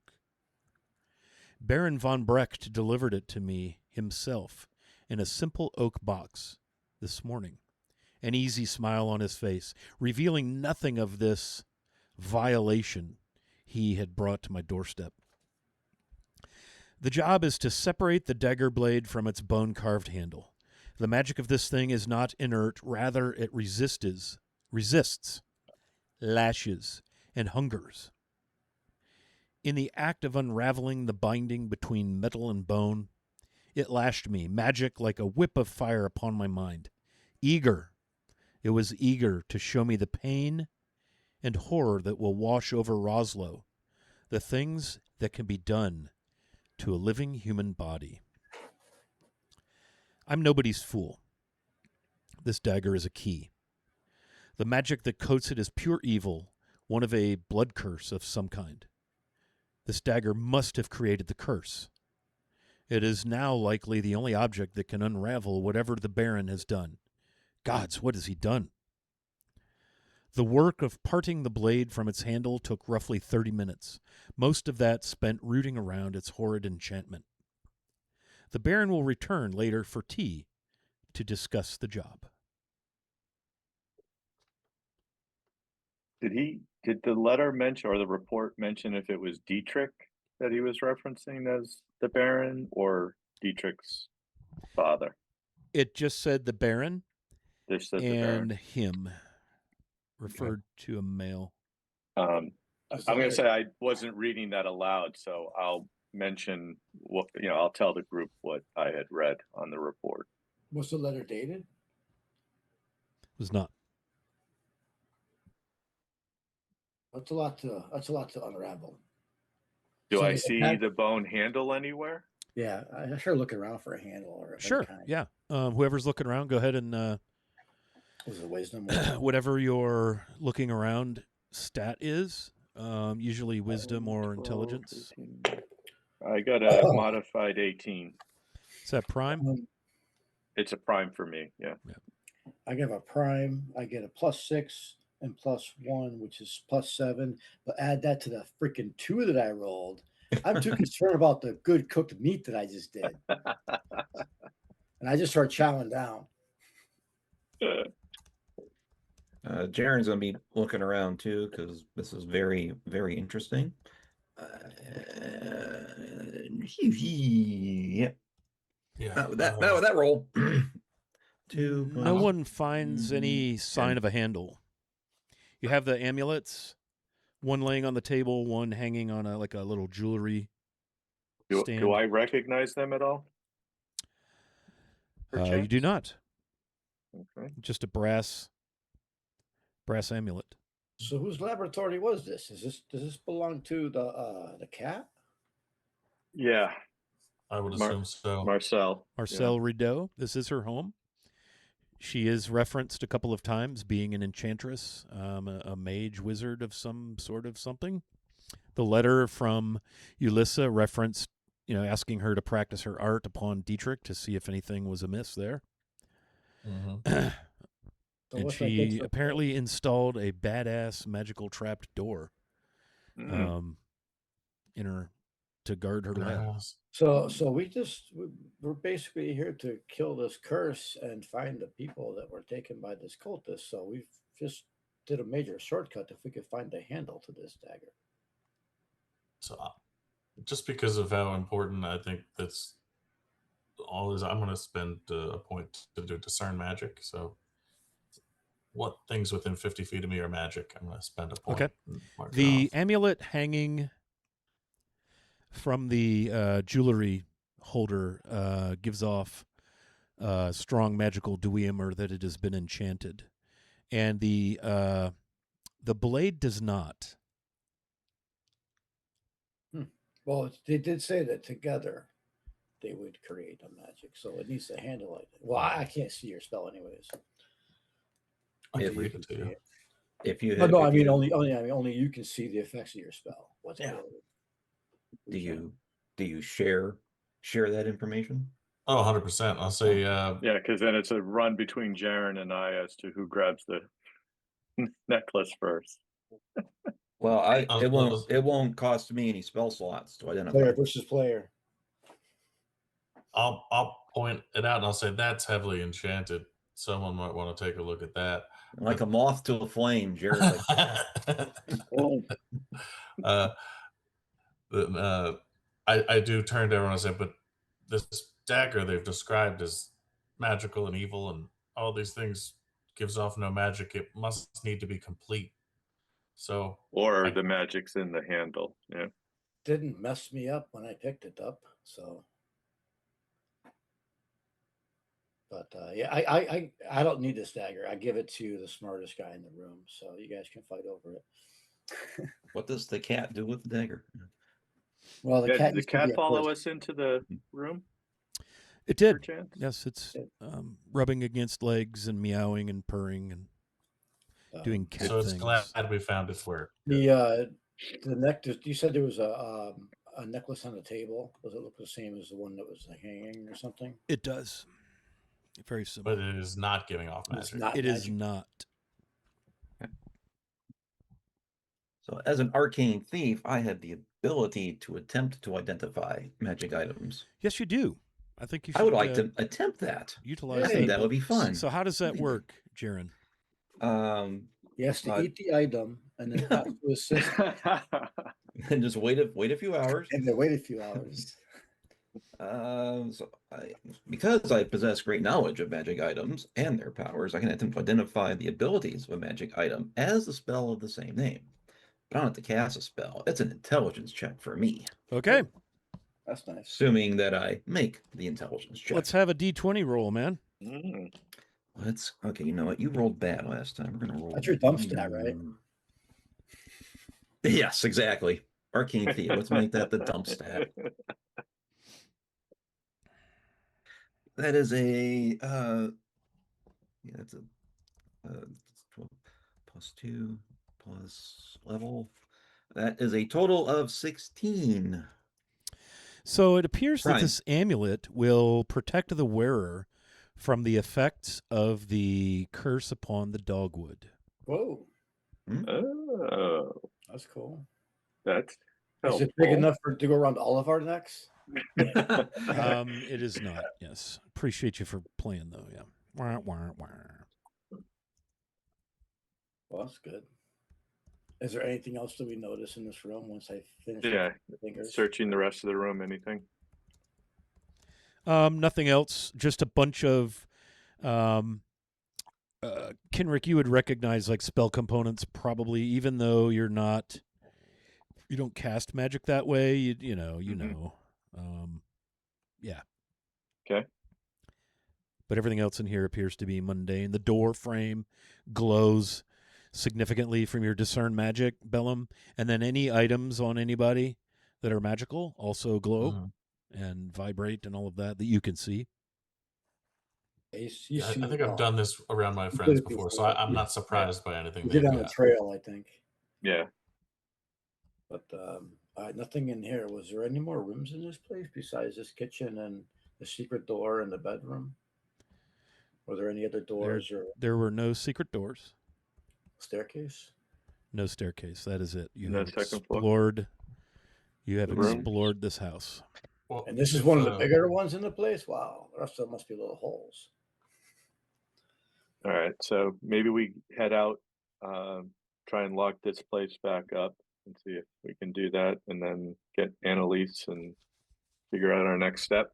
Well, I guess What the question is, do we does- want to ambush this flying thorn monster, or do we want to run so that it keeps feeding the Well, you were told animals? it was going to be coming here soon to feed. We were told, right? The cat said that or something. Mm-hmm.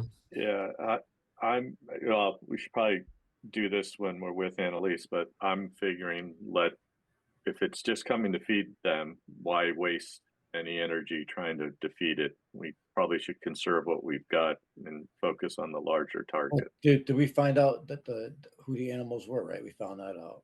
They're the Yeah, they're all the They're all villagers. the They're villagers. all the villagers, so there's no reason So we not to don't. let them Yeah, survive. yeah. That's kind of like giving him a death sentence if we kill the feeder. Did we get an from the conversation with the cat? Is there an idea that these things are unnaturally long-lived at this point, or are they? I ran out of speak with Yeah, because animals. I was before I got wanted to there. have you ask. I was hoping you would ask a question like, how recent did these things really happen? That kind of stuff. Well, let's go to the mansion, man. We're gonna have to head back. Well, up now to- somebody won't get lost, so I feel like we need to. I think Yeah, Yeah, we we'll- definitely need to make sure somebody grabs the. I guess Jared, you grab the What is that? amulet. I've got the amulet. Like, who wants to wear it? I think Squeaks could take the amulet. That way we'll never get lost, right? You know, we can, Oh, Squeaks will jeez. never get lost this way. Yeah, I can pass through all the thicket too with my druid skills without getting caught up too. So the combination of that and the amulet might be good for me. Can you being guys in hear front. me? Yeah, Yeah, we can hear you. Yeah. My All we see screen is your just went background, blank for a second. Yeah. I see Europe. I'm thinking giving it to the ranger because, to your point, Fosco, you don't necessarily need Yeah. it. I'm fine. I think Okay. Fosco. I'd rather have Fosco take it because Fosco's also got spell ability. You know, I'm just a fighter. I'm not worried. If I get lost, I'll survive. I just fight every day. But yeah, I give it to Annalise so that Annalise and Squeaks can go ahead. I'd rather almost be in the middle of the party, just in case something I happens. want to be in the middle of the party. I'm right there with you. Don't worry about it. I'm with the Okay. squishy. I'm the short squishy one. I want to be in the middle. I'm Is saying there with an the squishy official one, name for this, Wiley? An official name to what? the The amulet. amulet? The amulet. No. Amulet of protection. Call it that. Does it add anything to armor class, or is it just against No, the it's effects of it's just against the- the curse of the weaver. dogwood forest. Okay.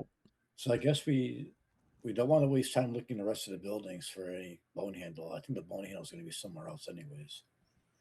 Or whatever. I have a suspicion the bone handle's at the manor. Yeah. Well, we kind of like if we're gonna leave. I hope that the cat kind of tells the animals or whatever, be like, "We're gonna come back. Don't worry. We're going to take care of this." Well, she Okay, so seemed you to guys are understand us. you guys saying are basic rolling stuff. out. Is Well, there what anything time? else you think we should do here, guys? Or you, What time of day is it? It's probably not even noon yet. Okay. Yeah, you guys were up with the dawn, with the fog, with the woof. Yeah, then I would say let's head back. If our assumption is correct that the protection from the curse will allow one of us to guide us all in Well, a that's why I actually figured- tangible direction. Annalise with Squeaks. That's why the amulet is good. Yep. Never get lost. Okay. So Annalise, you're going to lead back out of Yes. Roslo, Yes, sir. back through the crumbling stone wall. You leave the sad, forlorn, not as abandoned as one might have guessed. As some of the farm animals, the cows and the chickens in particular, sort of follow you to the stone wall and stop and look at you as you leave. I've never They're seen doing a cow. the have fun storming the castle. It's You know, like I've never, it's like the I've far never side. seen a cow before. I had goat milk, but I've never seen a cow before. They're big. Should we give them their mail? You know, here's your wages. Don't spend all in one place. Wait, what wages? Never seen a chicken These are flip the anybody people off before. that we found the envelope. I know, for. but the thief saying we should give back money. Are you yeah. doing okay? I'm an arcane thief. I want magic. So do we have to head back up to that signpost to head over to the do we have to kind of do up and back, or is there a direct route to get to because we're in Roswell, right? You're in Roslo. Right. Roslo. And there was But- no trail to get here. The wolf led you here. Yeah. Does the wolf reappear when we leave the town? The wolf village, does rather? not reappear when you leave the town. So I'm going to ask. Liar. I'm going to So ask the Annalise. I'm sorry, but what? the roadway out of here though leads where? Because I'm assuming There is no roadway out of here. oh, it's all overgrown. Yeah, that's what you've traveled through to get here. Was the thicket, the thick forest, no trail. The All right, wolf so led you here. then do we need to make a kind of direction? I think that's, That's what where he I was was getting at. getting to. Yes, I would like Okay. to have the druid, by whatever means you feel would be the right attribute, to see if you can determine the best way to get where you're going. Okay. Wisdom check and the combination of the nature lore and the woodland stride, I think. But Those I give you don't some think, pluses, yeah. yeah, I don't think a natural one's going to get me anywhere though. What does that add up to? It adds up to actually it there are no pluses for either of those things. Okay. Your level. Well, yeah, okay, yeah. So Yeah, my level, it adds up I don't to treat 20s as auto success, and I don't treat 1 as crit fail when it Okay. comes to attribute checks. People Okay, commonly do that, and I don't believe that's how that works. all right, then it adds up to 10. 10. Okay. You find yourself possessed of clearer mind than you had since entering this godforsaken, dark, evil forest. And you manage to strike off in a direction that feels like the right way to you. Touch of Evil, TDR, hello and welcome. Seems like you're the right vibe for our little game here, Touch of Evil. Yeah, so you're making your way. Okay. After about 20 minutes, I'm going to ask you to roll again. It's quiet. The air is just like oppressive, wrapping itself around you. You know that feel like before it storms, before the gust front comes in, where it's still and oppressive and humid? Thick. Yeah. Annalise, what did you roll? Sorry, I was pontificating. That's quite okay. A dirty 20. A dirty 20. Okay, yeah. So you actually, by some crazy stroke of good fortune or something, you pick up a track. Maybe it's the heavily booted feet of the Divine Knight, but you begin to track your way. The rest of you see no such thing.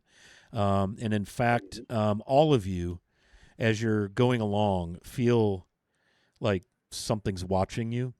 Like you catch yourself, looking back over your shoulder, little sounds. Your anxiety level increases, your breathing becomes rapid and shallow as you make your way, while Annalise is just zoned in, focused on tracking. You all couldn't tell if you're going the right way if you had a map in front of you and the trail was glowing in purple flames. I think I'm more zoned in on Annalise just because I'm a similar nature, so I'm kind of focused on It's not, her it's, trying it's, it's not that kind of game, dude, okay? to. Just kidding. I'm messing with you, dog. I know that the force is messing with my head, but Yeah. I know that Annalise is fine. So I'm kind of focused on Yeah. Annalise. Yeah, your gut tells you, you know what, I'm just going to go with that. I'm going to trust the druid. You could just feel like tendrils of evil and malevolence snatching at you. Rich, you just caught a +2 to a D20 roll from our friend Touch of Evil. TDR, thanks for doing that. Thank you, man. Very kind. And so you continue on for some time. Another half hour goes by. Let's go ahead and roll another D20. This one becomes 26. Yeah, you still have the track of the metallic boots worn by your friend, the Divine Knight. It's Caligay. Yeah. Okay. Yep. So you're making your way. It's been over an hour now. Yes. Why am I following his tracks? Because we're going back to the signpost. Well, the tracks are headed toward you. Okay. And so you're like, well, I'm guessing that this, and you are like, oh yeah, this is the way. You're not questioning anything. Yeah. Okay. You're in an absolute lengthy moment of clarity. But no sign of the big wolf's tracks, though, huh? Nope, no wolf tracks. No. You make your way along. Another half an hour passes. You do have to go slowly, maybe even more slowly than the wolf was leading. I'm going to have you make another roll. As she is bent down searching the trail, from behind you, you hear the rustle and scuffle of something large in the thicket underbrush, as all at once the shrubbery, the thickets, the thorn trees and bushes sort of come alive, and manifesting out of them are 6 of these spliceborns. Attack! And they are like on top of you. Annalise, what was your roll for the trail? 15. 15. The hair on the back of your neck just before these things kind of come out of nowhere stands up, and you turn and you see them. And in a flash of mist and fog and cold, cold air, a huge wolf bounds across the trail right behind you. I'm picturing maybe Bellum in all his blurriness is bringing up the rear.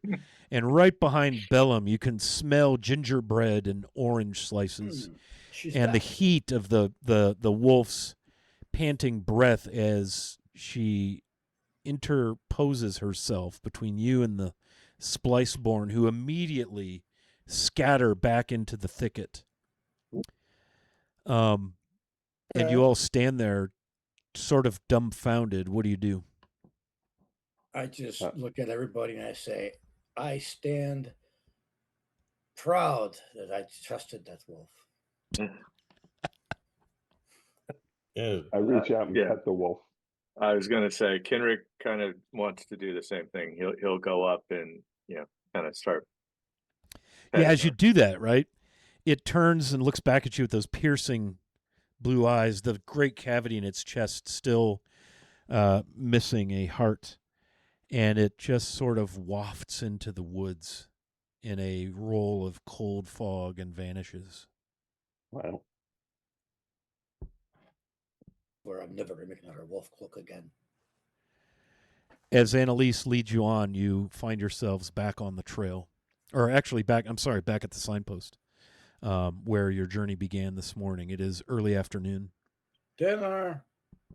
Oh yeah, I'm checking on my donkey. Is my donkey around still? Yes. Or did something happen that made him run? Nope. Okay, he's good. standing there with the cart, hanging out, seemingly quite at peace. Probably happy. Yeah. Well, then I'm going to pack my tent up finally as quickly as I can, Okay. throw it back in the wagon, and prepare dinner to ride along the trail with us. Very well. Do we have any idea how long it is from the signpost to the manor? The Bernard, when you met in the longhouse, had said it was going to be, you could get there on the second day. You took a little side adventure. We took a little side trip, but for most of the morning. So yeah, he didn't say when on the second day, but yeah. You know that Kashem and Roslo were not far apart from one another. They were both kind of overlooked, sort of under the protection, service to the manor, thanks to the good deeds done by Red, the what is it? Red Cape. Red Cape, the good. The good. Red Cape, the good. Sorry. So, what do you guys do? Do you think we should stop to arrive in the daylight tomorrow? I was just going to say, Bosco, yeah, I mean, we seem to think that this is a relatively safe space in the woods, so... Well, physically safe, but mentally... It's just early afternoon, by the way. Let's go. I say we could get there. Okay. I say we do it. I am fine with that. Can't moves with us. This is fine. Everything is fine. Bellum just finished packing the tent up, and now he's gonna stand there do I gotta get it back out? Where are we? Yeah, he's a Roman centurion. He's used to making camp, breaking it down, and then doing it all over again. That's right. The legates are always doing that stuff. That's his jam. Yeah, I love it. All right, so we're on our way. Yep. Okay, yes, we're on our way. So you're headed up the choked trail. Slowly, Dinner pulls your cart. Squeaking is the one leaf spring whenever harassed by topography, unkind topography. And you make your way. Again, the forest is just oppressive, as if it's almost as if it's leaning against you. You're forcing your will through the dark, the many thick trunks of the darkenfold oaks, the hickories, the copses of just pitch black conifers, the never-ending, seemingly thicket of underbrush, briar bush, prickerberries, as you make your way slowly. The day winds on 1 hour, 2 hours, 3 hours, close to supper time, perhaps. Annalise got a vision. Okay. She did? Yeah, Fosco had changed his background to the "it's fine, everything's fine." Oh, nice. Yeah, It didn't fit. It didn't fit in the screen well. that's hilarious. Yeah, keep pushing. I'm just my brain is like wrapping around like, Annalise is wearing an amulet that was made to protect from this particular nastiness of the forest. How would you make an amulet if you didn't know if there was going to be a curse?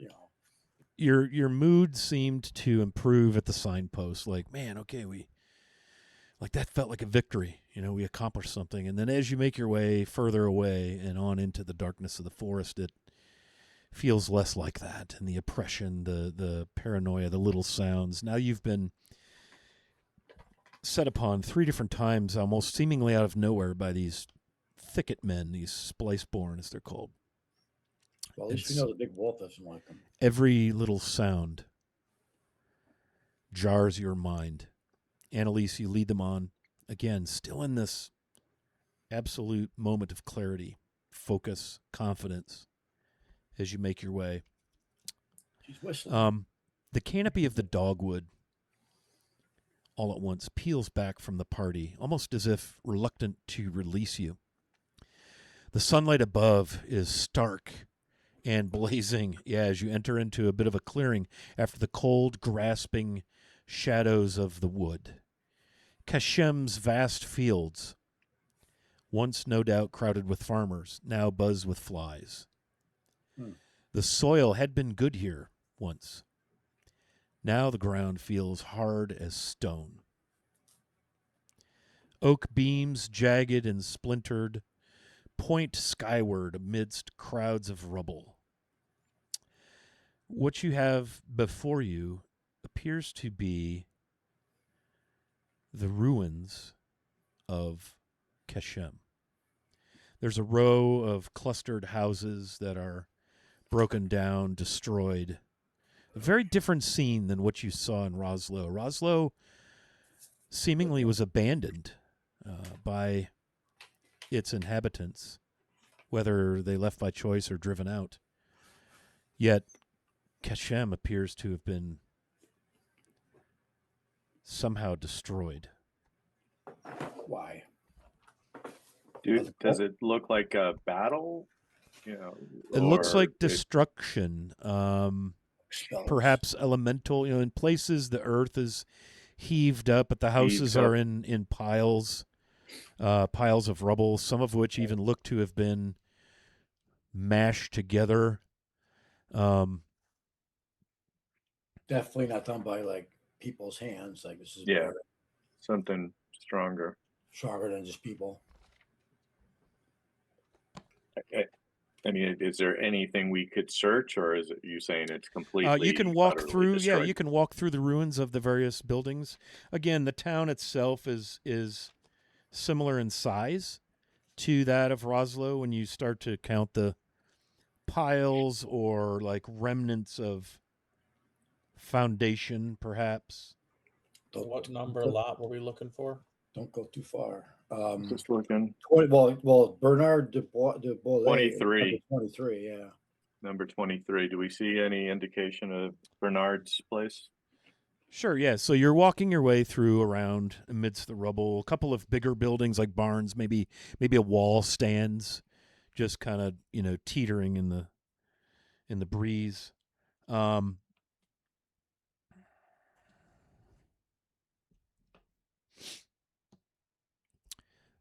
Bellum, Yes.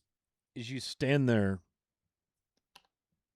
looking, trying to discern, looking in the rubble, your chest tightens. Your mind races with fear. You need to roll a charisma saving throw, please. Okay. That is not a primary. Okay. I'm at a +0. 16 is what I rolled on the dice. Okay. So with the 6. Your head tightens like the most severe sinus headache. You close your eyes and squint as blood begins to drip from your nose. And you see in your mind the visions of an arena of battle and a large predatory cat approaching. And you look down and you're in your gear with your sword drawn as you stand there, and you guys all see this. You see him, well, you don't see the scene, but you see him stop and he's like squinting. What do you do? Bellum? Survey the battlefield to see if I can discern any of the, like, who's fighting who type of a The cat situation. is stalking you, coming towards you. You're holding a sword. You look around the arena. People are cheering, maybe cheering you on. Oh, then I'm definitely attacking. The cat springs. What do you do? Hold up my shield and my sword so that as it crashes into the shield, it would hopefully impale itself on said sword. Okay. So you step forward, brace yourself with your sword. All of you see this action. Bellum pulls his sword, draws his shield, stiffens his resolve. His nose is bleeding. One of his ears is bleeding. The hell are you doing? The cat springs, claws. You could see these like 4-inch. You know this is going to suck if that thing gets around your shield. And you hear the just baleful growl in the throat of this beast. You smell it as it springs upon you. You fall to the earth, and your eyes open as your companions stand over you. The hell was that? Did we watch him like fall down? Did Yeah. he just like collapse, or did he like? Does it look like he got hit by something? He falls down. What the hell is And- wrong with you? And his nose is bleeding. He's for bleeding. us to see. Yeah. Okay. Bellum, you've taken a hit point of damage. Okay. Well, when I open my eyes, I'm looking around frantically for the cat, trying to find a place to position my shield and sword to defend myself. No cat. I kind of look. No in the arena. direction- Only friends amid the ruins of a stinking former little town deep in the dogwood. You look up and you swear through the trees on the far end of the village you see a roofline of a dark dwelling upon a hill above the village. And all of you, as you stand there, you hear snoring coming from beyond. like bestial snorting, or like human, Like large, yeah, like fairly significantly concerning snoring. I kind of look at Jaren. I kind of give him a little elbow and I say, "Hey, our little dream of you pulling a ribbon out of a dragon's mouth. Hey, this could be fun." Jaren. You look at Jaren doing this thing where he looks behind him, see if there's anyone that behind him you're talking to, and he looks back and goes, "Oh, right." All of you hear this snoring. Is it From- coming Like from the a- direction of kind of the, from up ahead. Does it it sound like a sound creature anything snoring? like the snarls of that scary cat? I was. No. Okay. Do we see the top? Like, do we see like the manor? Usually we see a Forward roof. We see a roof. Bellum, because he was laying on the ground looking up, focusing, saw what he thought to be perhaps a roof line in the trees beyond the village in the darkness of the forest. Well, that's where we want to go. And I Is guess that- we go. Is that snoring sound coming from that direction? It's coming from near you, in front of you, amidst the rubble, perhaps somewhere. Keep your eyes open as we go by buildings. Do not intentionally walk into anything. Maybe before we start walking with the wagon, little scouting might be advantageous And, or wise. Good idea. And I slap him on the back.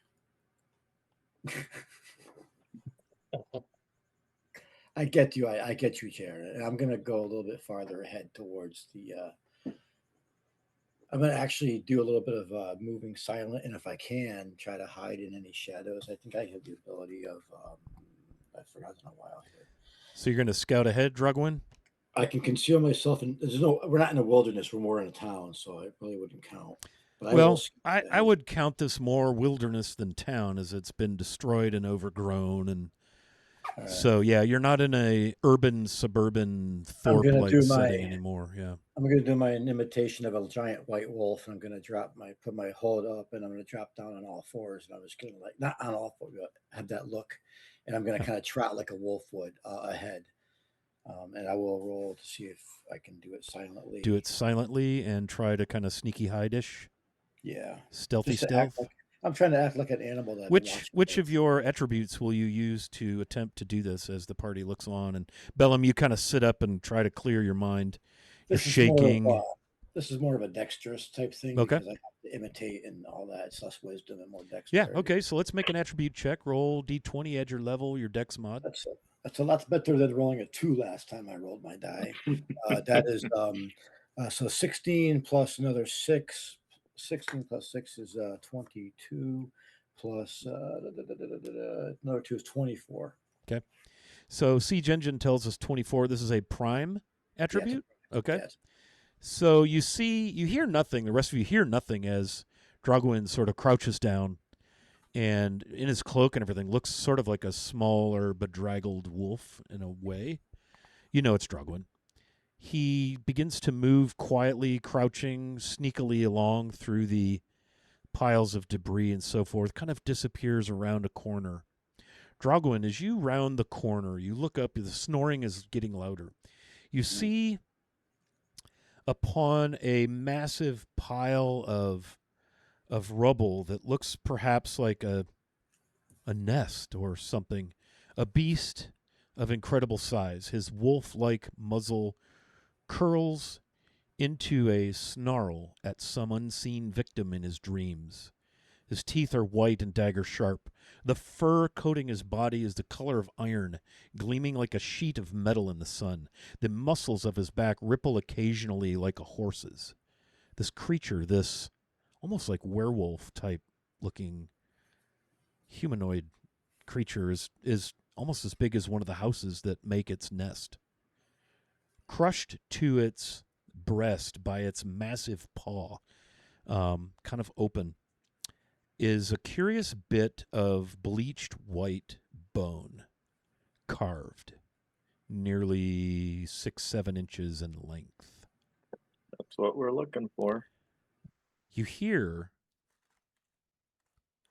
as you stand there sort of dumbfounded, you hear the tinkling soft sounds of, is that a children's musical box I wouldn't know what that is. playing To me, it's just sound. a little tune? I'm gonna back away and immediately go as fast as I can slowly go to the party and just tell them, I think I found what we're looking for. That's the really good news. The really bad news is there's a really big, badass looking fucking wolf holding it in its hands, and that's the sound of sleeping that we hear. Another thing you noticed, there was a mailbox, somehow still untouched, standing beside the, kind of in front at the walk in the big pile of debris all gathered together as a nest.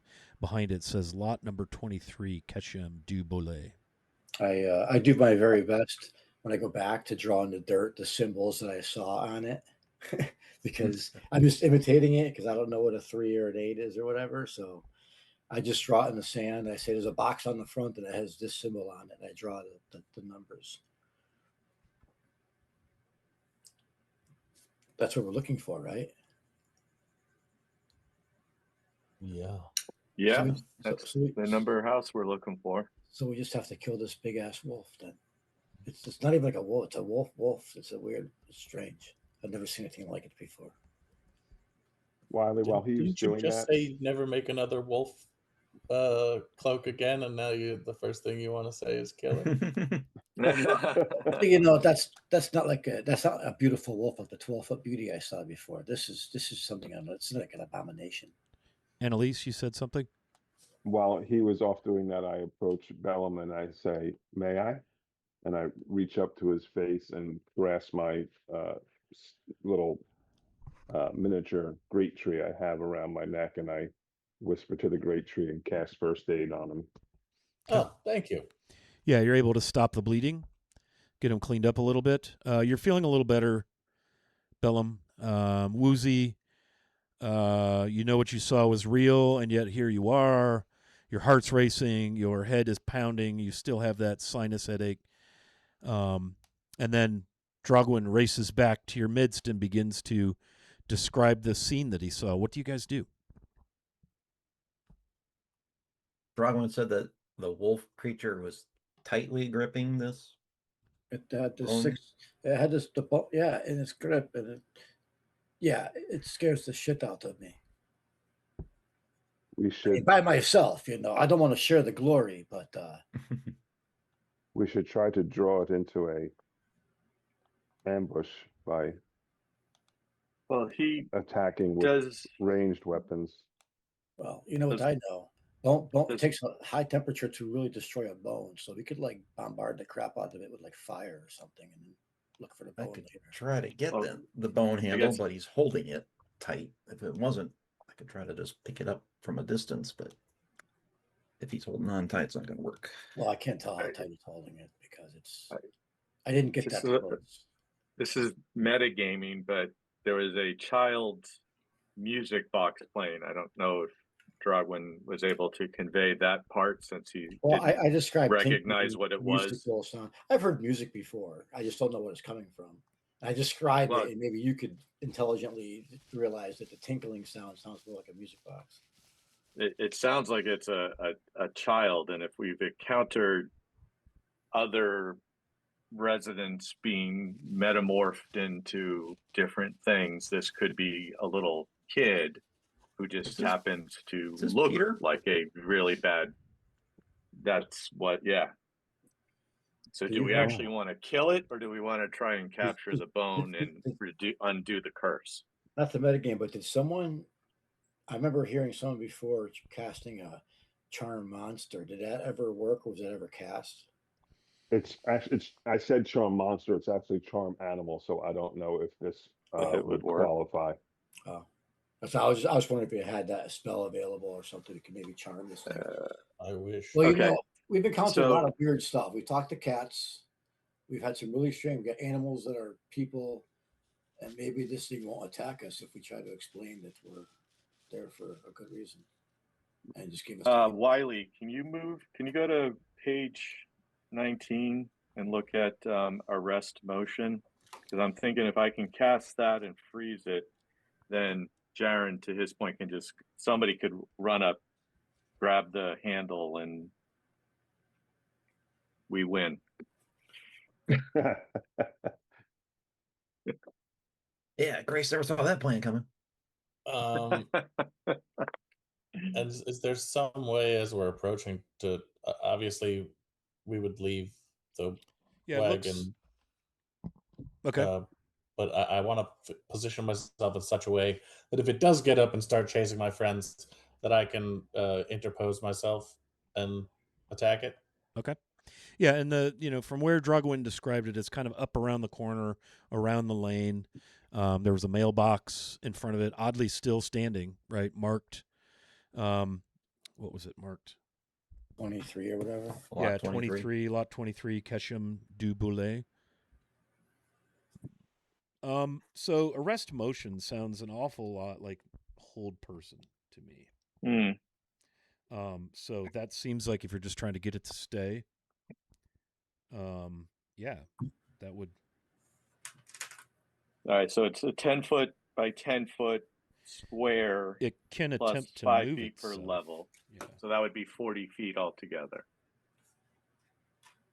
which is probably big enough, right? I would think, yeah. I mean, I would think. He did say as big as a house. So Well, these houses aren't very big. Yeah, that seems like that's how that Okay. would work. If I'm that's how I'm reading it. So While he's getting ready to do that, I would place myself somewhere where hopefully it can't leap onto me, and I can shoot at it with arrows if I need to. Okay, so you guys going to kind of sneak around and have a look at this thing? yeah, Okay. Yeah, so let me read the descriptions again. The sound of snoring drifts from around a corner of the ruined village. You step around a jagged mess of houses, and it reveals that it looks like this massive nest, like the rubble of maybe 5 or 6 homes from this lane have been all pushed together into a big nest. And then there's the mailbox, somehow still standing untouched. Clearly reads lot number 23, Ketchum du Boulet. Next to the mailbox, placed neatly on the ground, is a music box of beautiful grayish Oh, wood I didn't see that. that tinkles a simple tune. I didn't see that. A I wouldn't see beast that. of incredible size. His wolf-like muzzle curls into a snarl at some unseen victim in its dreams. Teeth are white, dagger sharp. The fur coating the body is the color of iron, gleaming like a sheet of metal. Muscles of his back ripple like a horse's, occasionally moving. This creature looks like a werewolf almost, like a big bipedal wolf. Is as big as one of the houses that makes its nest, and then in its massive paw, pressed against its breast, is this curious bit of white bleached carved bone, roughly 6 inches. You were so taken, Drogwin, by the sight of this thing. Your senses were so tied to finding the source of the snoring, you didn't see Box. the music box. Yeah, I feel stupid now. you should not. I Did you say forbid it's it. the size of a house? This thing is massive. Yeah. Okay. Yeah. Now, I these think we houses are not American suburban homes. These are not 3,000 square foot homes, right? You know, it's like 1 or 2 room, clapboard, timber, maybe mud, what do they call it? Wattle, but still Wattle and probably a bottom. large, Big. large creature. I think we send a thief to go try to get that bone. Okay, burglar. Burgle. Well, Oh, don't God. worry, we're right here. Anybody do any kind of invisibility? Let me look at what this stuff. As you stand there watching this thing, it slumbers, it snarls in its sleep, almost like it's, I don't know if you ever heard like a dog get a dream, and they kind of chortle and yip a little bit, and this is more like snarling and snapping, but it's very clearly asleep. And the eerie thing about all of this is the tinkling of this music box is very disturbing, and incredibly out of place. That music box is keeping it asleep. It's more pleasant sounding than. It's not horrible sounding, right? Not horrible. It's a positive, happy little child's tune, you surmise, but in the midst of all of this destruction at the feet of this sleeping horror, it only adds to the unease you are now experiencing. Makes it creepy. Makes it creepy. Yes. I say we get ready in case something happens, and at least see if we can't get it out of its hands without disturbing it. Because either way, it's gonna. No matter what happens, a little sneaky. If we try the other way, it's gonna be awake anyways. If we do something stupid, I say we at least try. Just try not to kill it in case it is a innocent villager transformed. I mean, you are a fairly decent thief, I would hope. Arcane thief. Annalise says to, Where's the arcane here? I mean, I read get other people's books, not. Well, or if you want to just snatch it out, maybe. I mean, I have the ability to kind of move silently, and apparently I did. Yeah, I'll just sneak up there and try to Okay. grab it. Well, I can. You're a spellcaster, and you could, help Yeah. if something goes wrong. Wiley. Um, Annalise says to Jaren, I can make a web to try to hold down the wolf while you approach. no, You can do maybe that. just have that ready to go. Maybe if I can actually pry that thing out of its hand Well, do you want me without to try? waking You it. want to try? I will do that. All right. Do you want me to go with you? If sure, as long as you can be quiet. I'm probably quieter than you. There's rubble around here, Wiley? Oh yeah, Oh, okay. it's a war zone. War zone. Okay. I gotta get within 25 feet of this thing. I'm like literally, I'm doing the old 3-point harm. I'm dropping my backpack, farther back. I'm gonna put it on the cart. Like, is that much better now? Okay, I got rid of all that weight. So what's Jaren doing here? I'm going to move silently, as half elves are wont to do. Yes. At half speed. And why would you like to get within 25 feet? Give me the big because picture that's the thing we're doing. spell range for the spell I'm going to attempt to cast. Okay, what spell might that be? That would be Magi's Reach. Magi's Reach. Very nice. Magi's Reach. What does that do? It automatically grabs all bone handles from magic daggers and brings them to me. I know that's It's not amazing. What it says. It's an amazing. It's very specifically written. I just took it in case. Magi's Reach. It can move. A single object weighing a maximum of 5 pounds. Okay, very Yep.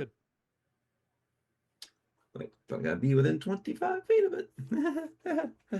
So, first of all, this is fine. This is fine. I'm right there with you. I'm right next. First of all, we're gonna sneaky up to some rubble. 25 feet away. Okay. Oh, there's a wolf. Roll me by what means are you sneaking? How do you feel like as far as I feel this is a attribute-wise? very dexterous thing to do. It does feel that way to me, yes. So that would make that a prime? Plus, that's how it actually is described in the description of Elves Moving Silently is dexterity check. It is a prime for me. I rolled a 16 plus 2, 18 plus 6, 24. Okay. You sneak up to within 3 inches of the slumbering beast. Feet. I said 25 feet away. Oh, my bad. Yeah. Okay. You kept moving, man. Yeah, so you easily I sneak back. Yeah, you sneak 24. so well. Yeah, roll again, roll Crazy. again. You trip backwards over a pile of metal pails and a bunch of buckets of nails, and a stairwell opens Legos. up, and they all clatter down the stairs. I step on the Legos and I yelp. Yeah. Okay. Yeah, you step on a D4. Okay, so you are metal positioned. one. Yeah, you're positioned. All right. Then What are the rest of you doing? Is your brave arcane thief attempts to retrieve the bone carved piece of He's bone? doing that. I'm picking out 2 points to anchor the web to and getting within 50 feet so I can cast it. How many feet? 50? Yeah. Okay. I'm gonna sneak up to the thing, but not on it. I'm gonna sneak up to it so that if Jaren's spell doesn't work, I'm just gonna try to grab that bone and then run. Okay. So I'm gonna use my move silent, and I'm gonna try to sneak up to this. Give me a D20 roller, buddy. A D20. All right. Well, it's a prime. It's gonna be my dexterity. Bellum, you're just ready to interpose. 11. Yeah, and if I 11 plus 6. notice that 19. it's starting to move or whatever it may be, I'm going to try to be within 50 feet or as close as I can to cast Soundstorm to stun it if it's trying to chase my friend. Okay. All right. So I rolled a 19 total. Okay. Yeah, you managed to sneak up. You said up to it. How close is that in terms of feet? Like I look at, depending, because I got a good look at where it was and how it was laying. I want to sneak up to and get to a position where I can literally, I don't know how far in this bone is or how on this little nest, but I want to be able to get close enough where if I have to, I can either reach or I can make a quick little jump and grab it and try to pull it back.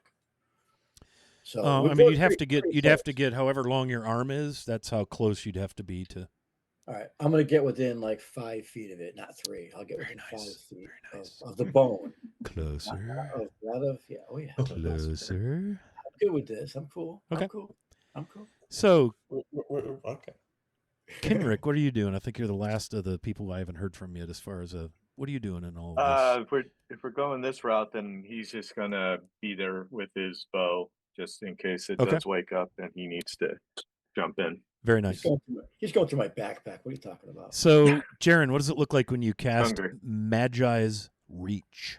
So I pull my grimoire out of my little messenger bag, and I flip to the page, and then I look back at everyone, getting the heads like all ready to go, and then I saw the nods back and forth, and I read the words out of my book, and they vanish as I do, and I'm making a grabbing gesture, and I'm trying to pull that bone handle to me. Okay. Drugwin, you see, much to your shock, you see the bone start to move in the paw of this, creature, thing. And the bone starts to slide away, like through the beast's paw. Yeah. And the paw clenches around it. Oh. And you hear a snort. I am gonna get right in there as it's gonna go. As it starts to slowly grab, and I realize that the spell that Jaren casts is obviously going to fail, and I'm going to grab that bone and try to pull it out of his hand. Okay. What of your attributes do you feel like would best help you accomplish this? This is not a dexterous thing. This is just a pure, I'm grabbing it and pulling it with all my might. Strength. So it's going to be a strength. Roll me strength. So you're basically doing a contested strength check with like an 11-foot tall wolf guy. Good. I'm Good luck. I'm 6.5 feet tall. That seems good. I got muscles. All right. So, all right, 16 on the die plus another 6 is 22. Plus my plus 3 is a 25. Why do you get plus 3? Your strength bonus? My strength is a plus 3. Nice, strong man. So you grab a hold of the end of the bone, and you begin to pull, and you feel a tighten and a grunt as it tries to hang on to it, and you're just like, and you guys see like the veins. Well, you probably wouldn't because he's far away from you, bunch of chickens. As he's holding on to this thing. I've also got my wolf head up anyway. And you pull it out. The claws try to, and you pull, and just as you get it from its grasp, 2 big brown eyes pop open and stare at you. 5 feet from you. Hello. As it awakens. Aren't you a pretty dog? Aren't you? The eyes open. Its head tilts as only a canine's can. Oh, I live with the dogs. Who are you? It speaks to me? Yes. Who are you, and what do you want with my Pardon me, bone? Oh, great one. I am humbled in your presence, but I apologize. Humbled in my presence? Oh, he looks at his appearance. We are, to make a long story very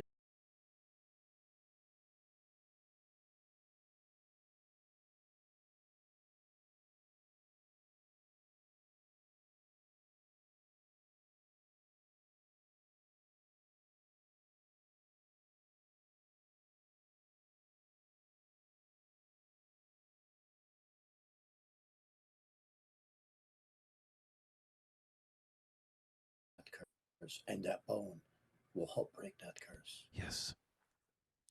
Yes, You it know. will. You know. I am Drogwin. Drogwin. He takes a deep breath and sighs, and he kind of almost gestures the bone to you, like, take it, you'll need it. I am Bernard.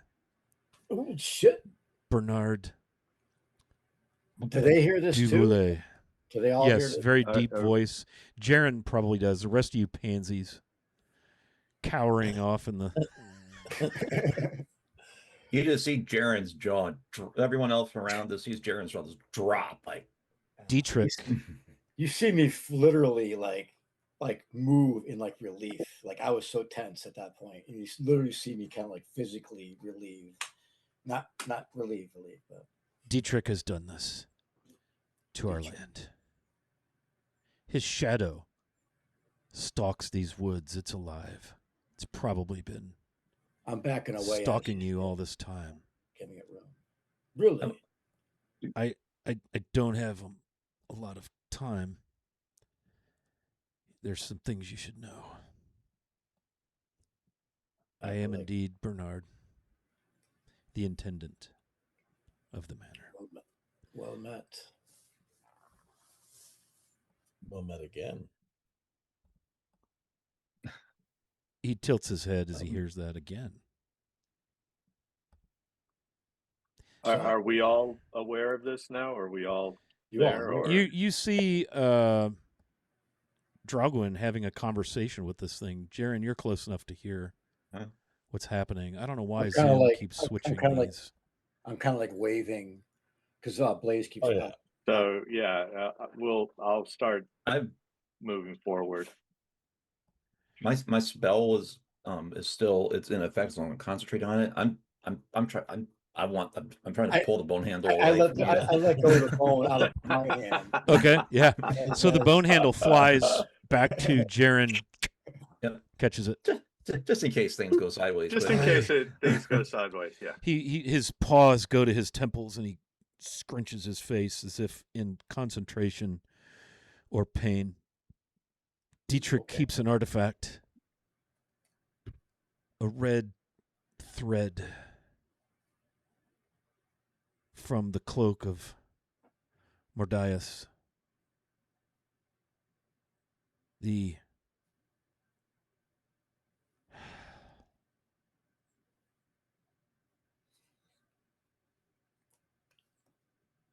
He has poisoned the land itself, the forest. He's created abominations. He's driven everyone away. Some curse he's placed. If we defeat this curse, will this help you? It perhaps may. He stops again and looks down. It may release me of this prison torment. All of us.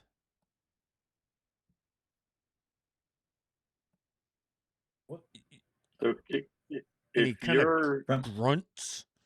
Ugh. Kind of back Go away ahead. a little bit. Kenrick was gonna ask, like, if essentially if you're here, who came to us in Greenbriar? Claiming to be Someone came to you. What do you mean? What did he look like? Someone claiming to be you smells came bad. to had us come here Smells and bad. You perhaps a decayed decayed, moldy. Did he smell. have? Did you see in his mouth? Did he have a thread around? Why would he have a thread? Oh, He keeps. That's where he keeps the thread of the red cape of Mordias wait, in his mouth? wrapped around his tooth for safekeeping, I assume. And the thread gives him power? Is that it? Just like the dream we had about the dragon? In our dream, Jared And he told- stands up. You must save everyone. The musical box kept me asleep, but now that I'm awake, you should kill me. And he stands up and he grabs his head and roars. Jaren's And that gonna- is where we will stop for today. Good, because Alright. I can't kill him. Oh boy. That was good. This Oh, is getting shit. exciting. Is our stream frozen? No, I see Wiley moving. I Okay, saw it. mine's just Yeah, mine's I frozen. think it has done something. I don't know. This day of Things have been a little technology has weird. been really That dumb. was fun. Yeah. But I don't know if it's still. Oh, I don't know what's man. going on, man. But it's I hope It's we been don't a- have to fight this giant wolf. yeah, it's been a day of technology. But we're together, so that's what matters. Yes, it is. Yes. And we do have a giveaway to resolve. Another one. Ooh. Oh, yes, I see that. So let's do that. Hopefully everybody's in who wants to be in, and we'll call an end to the giveaway and give shit away, man. Let me find the That's how giveaway it button. works. I don't know why. Yeah, it looks like my stream may have frozen. Even I don't know. I see it I going. see you moving. Let me mute myself and turn on the audio, see if we're coming through. I'm trying to. Oh, there. Yeah. All right. Well, I'm gonna. Yeah. Now it's moving. KJ Hasinger's still typing in there, so I'm gonna close the entries. And man, for those of you who hung out with us today, Thank you. we sure do appreciate it. A lot of fun. I don't know what's going on with the stream. The bandwidth shows, bid rate shows healthy, bit rate. I don't know. Hi, everyone. We've had some bizarre technology things today. But that said, I'm going to close entries and pick a winner. Pick a winner. Thank you, KJ Hessinger. We try. Keep trying to close entries. Oh, boy. It's all our wonderful CK. I think without him. Streamlabs is misbehaving. Surprise. It's such a lovely technology. All right, pick a winner. Here we go. I got it refreshed. And let's see what happens here. KJ Hasinger. Hey, Hope look I'm at saying that. that right. So KJ, Hey. hey, send me a message in Discord or whisper me here, and I'll get you that digital code for the $10 Troller Games gift certificate. We do have one more session to play of this game, and that'll be in 2 Just one? weeks. Next Just week, one? the Hobbit's going to be on vacation, and the Hobbit would be divorced if the Hobbit tried to stream whilst on vacation. Mhm. So we won't subject ourselves to that, but we'll be back on the 28th of June to more than likely wrap up our little adventure here. And I'll have a whole Really? bunch of these $10 Yeah. discount codes to give away during that stream. So kind of a grand finale, like all the You're giving us cool a lot of fireworks. credit. Yeah. So, for some odd reason, Zoom has realigned places. I just don't know what's happening. Odd gremlins. We know It who we are. really, frankly, wouldn't be streaming if these silly things, weren't Didn't happening. happen. So, at any rate, I love these players we're playing with. Thank you guys for giving us a great adventure. And Grace Carras, who's written Blood and Briar, that's what we're playing. We love Grace beyond description. We also are just thrilled to death with Troller Games for putting on Summer of Siege, providing the discount codes for the store and sponsoring our Summer of Siege game. So thanks, everybody, for hanging out. I'm going to send this thing to the offline zone, and we'll see you all in a couple of weeks as the party is now in Keshem, essentially at the foot of their primary desired arrival destination, the manor of the Von Brecht family. So we'll see you in a couple of weeks. Thank you for hanging out. Take care, guys. With a big Yeah, ass. have a good one. See ya. Sorry for the technology Bye. today. That happens. Sure does.